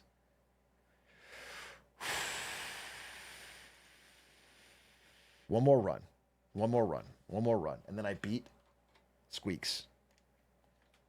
Here's the only problem is that I don't think I have that 2 dots thing. I don't think I have that 2 dot skip down at all. But I could beat Squeexs. And we'll do it right here, right fucking now. Have a happy stream at last, and you'll be all to think. Small ant, small ant, small ant, small ant, small ant. I'm begging to you, please teach Big A. Small ant, small ant, small ant, small ant. He's not that good, even if it's his game. Okay, this is CEO into the Cup 2 into Icarus. Atrioc, we here at A-Corp are very proud of your success in getting so far. The streets have been saying this might be the fastest time they've ever seen. So to celebrate and inspire your future journey, Lock in! wrote not a song, but a piece of divine My mouse is poetry. fucked up. Isn't even a word enough to say what this is. You've grown past the silly raps and songs, and you're a higher life form. You're almost a CEO now, huh? You know, you're better than a human being because the human beings are poor, and you're not. And so you deserve better. So as you fly through the sky, trying to reach the top of the corporate ladder, I hope that you take these words to heart and let them inspire you Okay. as you get to work. Thanks, bro. Bald. Beautiful bastard. Bald bastion of business backpedaling and bootstrapping benevolence.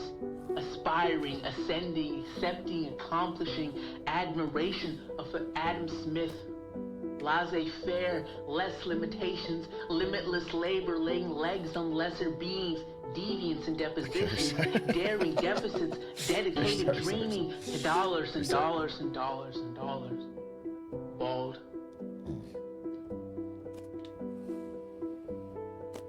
To be bald is to be bold. To be bold is to boss, bro. This song doesn't help me very much, The I'll be lighter honest of with you. gas. Is that To be Shakespeare in the bald is to background? love, No, it's not head Shakespeare. shiny, brain empty but waxed and grinded. To bald is to dream. Isto dream. Isto dreams of being bald, but he cannot. For to bald is to know no fear and stream conscious thoughts mixed with unconscious means. Yeah, Bald. no, you're spitting for sure. Bald is beautiful and brash. Bald, put that wig in the trash. Be your true self, Atrioc. I'm not wearing a wig. Bald. I'm not wearing a wig. So I wouldn't need to put one in the trash. CEO. The cranium eats Ophelia. Changing every opinion. Channeling every ocean. Credit, outrageous, expensive, charging every orphan for organs and chasing every organization. This is the CEO. The CEO, not CEO, but I sigh. Oh, CEO, the CEO. Some wish death. No, they wish to see the same sea that you see. Egg roll elephant, elevate yourself, excrete your excitement of ecstasy and escape the matrix. Oh, brother, where art thou? High in the clouds. Oh, where art thou, my CEO? Bald CEO. Glizzy. Generally lazy, incompetent, zealous zaddy. Why? The power of the glizzy lies in the wielder. In the wild, the wiener turns wilder, and the wielder into Oscar Wilder. The streets admire and inspire, but they are afraid of the Oscar Mayer. The glizzy bangs and mashes kill innocent dogs indiscriminately, and the glizzy, still hot, frankly lies in fear of what it's done. Replace the carrot upon a stick with a glizzy, and the blood upon your street with mustard, and you will reach where you seek. Glizzy. Bald. CEO. Breathe. You are bald. You are the CEO, and you are the This is a bad start. Breathe. This is a bad start. This is a bad start. Hold. This is a bad start. But it's salvageable. Caffeine overworked. It would be great if this was done, though. Obstinate winners. Coffee over water, cause I caught them over winter. Coffee, caffeine, cocaine, community. Listen, coffee, caffeine, cocaine, I'm listening. community. I'm You're not forced to. listening. I'm listening. Coffee, caffeine, Against cocaine, my will, I'm community. listening. Listen, coffee, caffeine, cocaine, and community. You're a cow for it. So moo with me. Moo with me. Moo with me. Moo. headed, strong-headed, a Wall Street bull, but the balls are leaded. John Lennon, imagine the bulls with bald Lennon, MJ and Fetterman, those commie fucks, see red and charge and throw a cow for it. And just move with me, with me. We'll do the skip here and catch up all the time. Caffeine, cocaine, community. Coffee, caffeine, cocaine, community. Coffee, caffeine, cocaine, community. Coffee, caffeine, cocaine, community. I hope you take these words as inspiration to keep grinding. It would be impossible to do that. CEO, Glizzy, cow, for coffee. Oh, come on. Now it's time, Atrioc. Now it's time to get to work.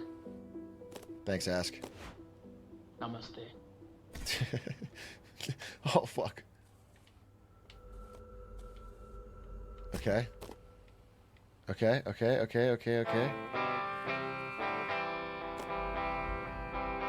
Wait. Double R. That didn't work at all. Oh, piss.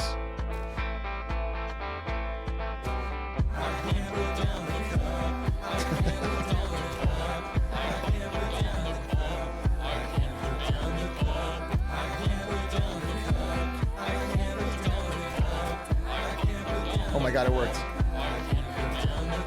Hey there, Jerry, here with an update. Need some new advice with my dinner date. Becky said that she doesn't like guys with fingers that look like big French fries. I'm sure that you can relate to today. I hope there aren't some troubles along the way, like ramps and cogs and big highways. Also, I had another thing to tell you. Your tea to spill, just like the kids will say. I couldn't put down the cup of juice. I'm a bowman for the beat that keeps you awake. Okay. Oh, is that over? Oh, it's over. Oh, damn it. I love that song so much. I wanted to hear it 10, 40, 50 more times. But since it's over, I guess we have to restart. And we have to play Icarus. And we have to do a real run. Ah, damn it. I wished I was 50 more I Can't Put Down the Cup songs. Okay, last reset. For real. With a good song. Last reset. Lock the fuck in! I'm beating Squeexs tonight. 3, 2, 1.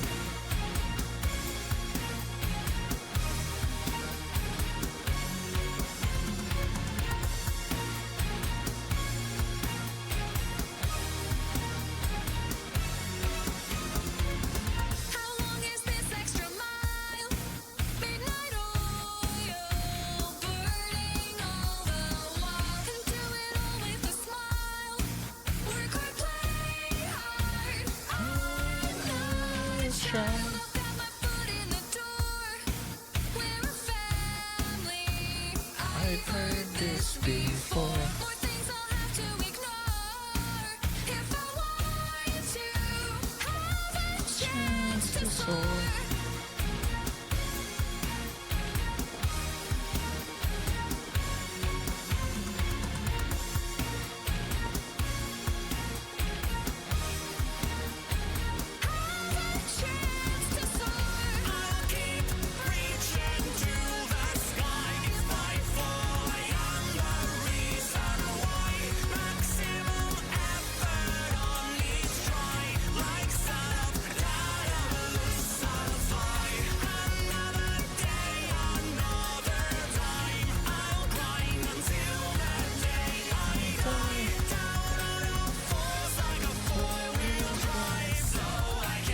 Get to work on time.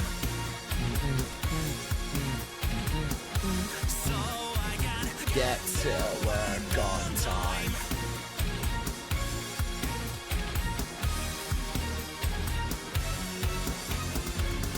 I envy things that I'm not. I will get there. Just give one more shot. Strike while the iron is hot. And I'll forge my way to the top. Get out of my way, I got nothing to lose. I'll chase my dreams to the sun or end up blowing up through. A candle with two flames, wings burst the light. For a lonely limited time, I will shine bright. Keep reaching to the sky. If I fall, I am the reason. Oh! Perfect RNG!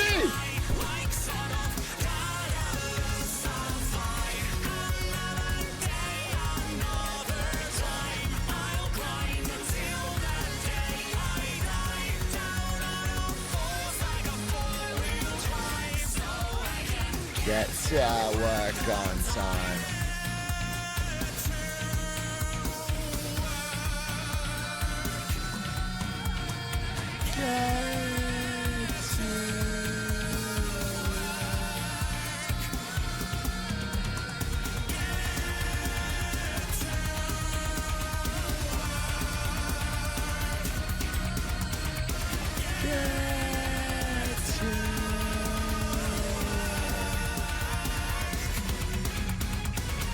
I'll keep reaching to the sky. If I fall, I am the reason why. Maximum effort on each try.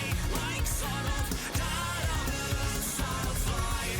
Another day, another time. I'll grind until that day I die. Down on all fours like a four-wheel drive. So I can Get to work on time. I'm skipping that trick. I'm skipping that trick. I'm skipping that trick. I'll try to fucking get it. I'll try to get it.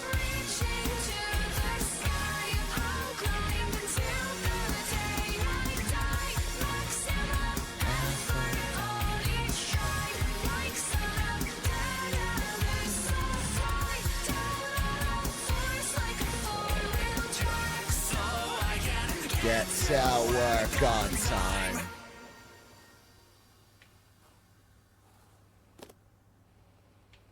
Okay, pretty fast. Pretty fast. I need a loop. It's supposed to loop. Okay, I'll loop after this jump. Oh, now it's just... Oh, fuck me, dude. It's just playing the world record in the background. It auto-played other get-to-work videos. Fuck. This is just... Okay, pause. Pause. Okay.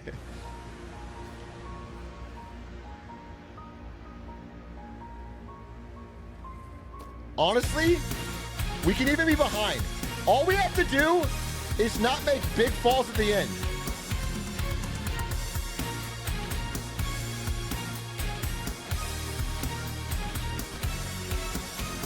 Just no big mistakes. Extra mile, midnight oil.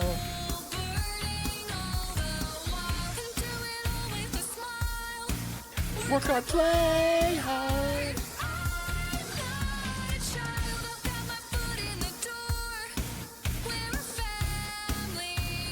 I've heard this before.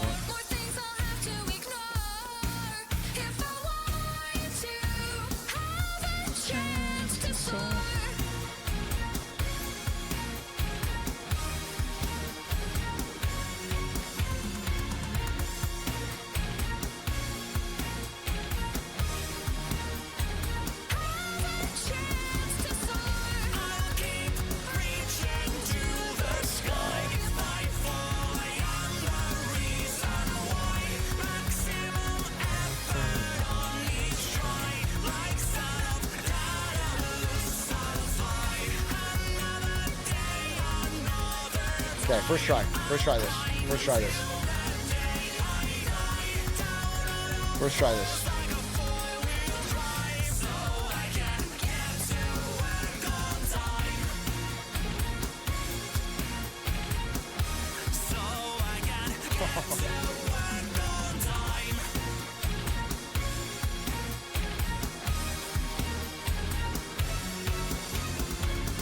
I envy things that I'm not. I will get there. Just give one more shot. Strike while the iron is hot. And I'll forge my way to the top. Get out of my way. I got nothing to lose. I'll chase my dreams to the sun or end up blowing a fuse. Candle with two flames, wings burst the light. For a moment in time, I will shine bright. Keep reaching to the sky. If I fall, I am the reason why. Maximum effort on each try. Like sort of daedalus, I'll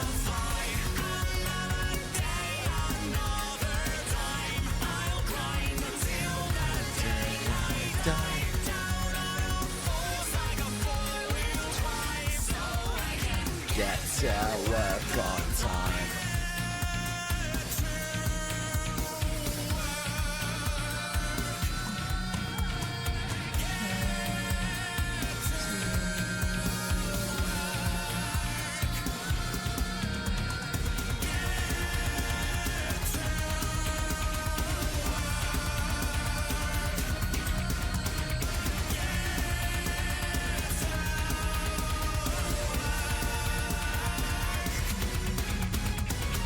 I'll keep reaching to the sky. If I fall, I am the reason. Grab it!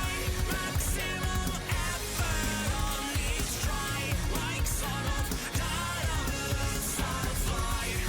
Another day, another time. I'll grind until that day I die. Down on all fours like a four-wheel drive. So I can get to work on time. Dude, what am I doing?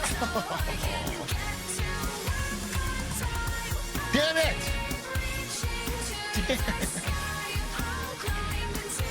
Motherfucking piss, dude. I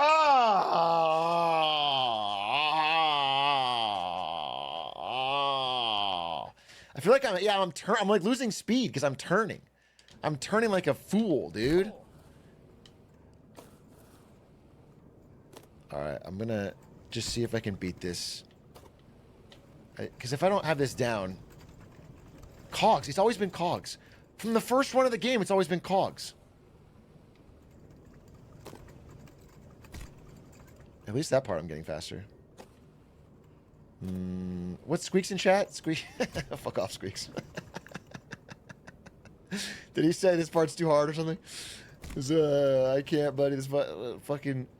Oh wait, watch this. Your runs are so cute. Uh-huh. Grab it! Oh, this is a disaster. This is a disaster. This is a disaster.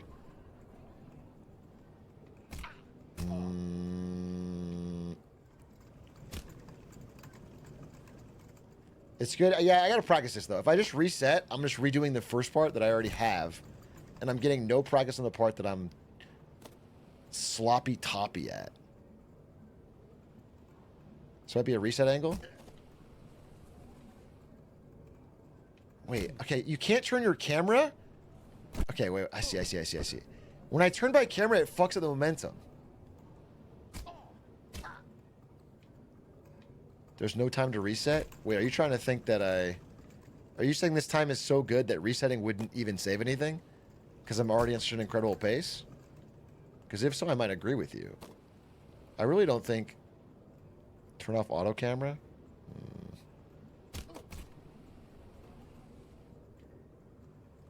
Yeah, it's how it's done. Yeah, you can't turn your camera. Turning your camera fucks up your momentum, so you have to, like... Just get used to controlling it yourself, I guess. I've almost never used the camera. Now I'm realizing how fucking important it is. Like, the camera is so much of your... Now reset? Why would I reset when I can win this run? Why would I just don't understand why I would reset when I'm already... Okay, imagine I get this next room perfectly, though. If I get the next room perfectly, it's like anything could happen. Everyone knows Squeexs sucks at middle management. Sorry, Squeexs, you're here? People have been talking. People have been talking. And they've been talking about how... Okay, I'm gonna check this area out. Okay. What time is it? 11:06. I have one more run in me, but I actually have to go. So unless this is like the run... unless this is like just the perfect run, I'm unfortunately gonna have to call it for tonight. I have something I have to get ready for tomorrow. That is unfortunately, this might sound crazy, more important than this. Icarus? I'm gonna play Icarus when I've earned it. I'm gonna skate in complete silence until I am confident that I'm fucking cooking.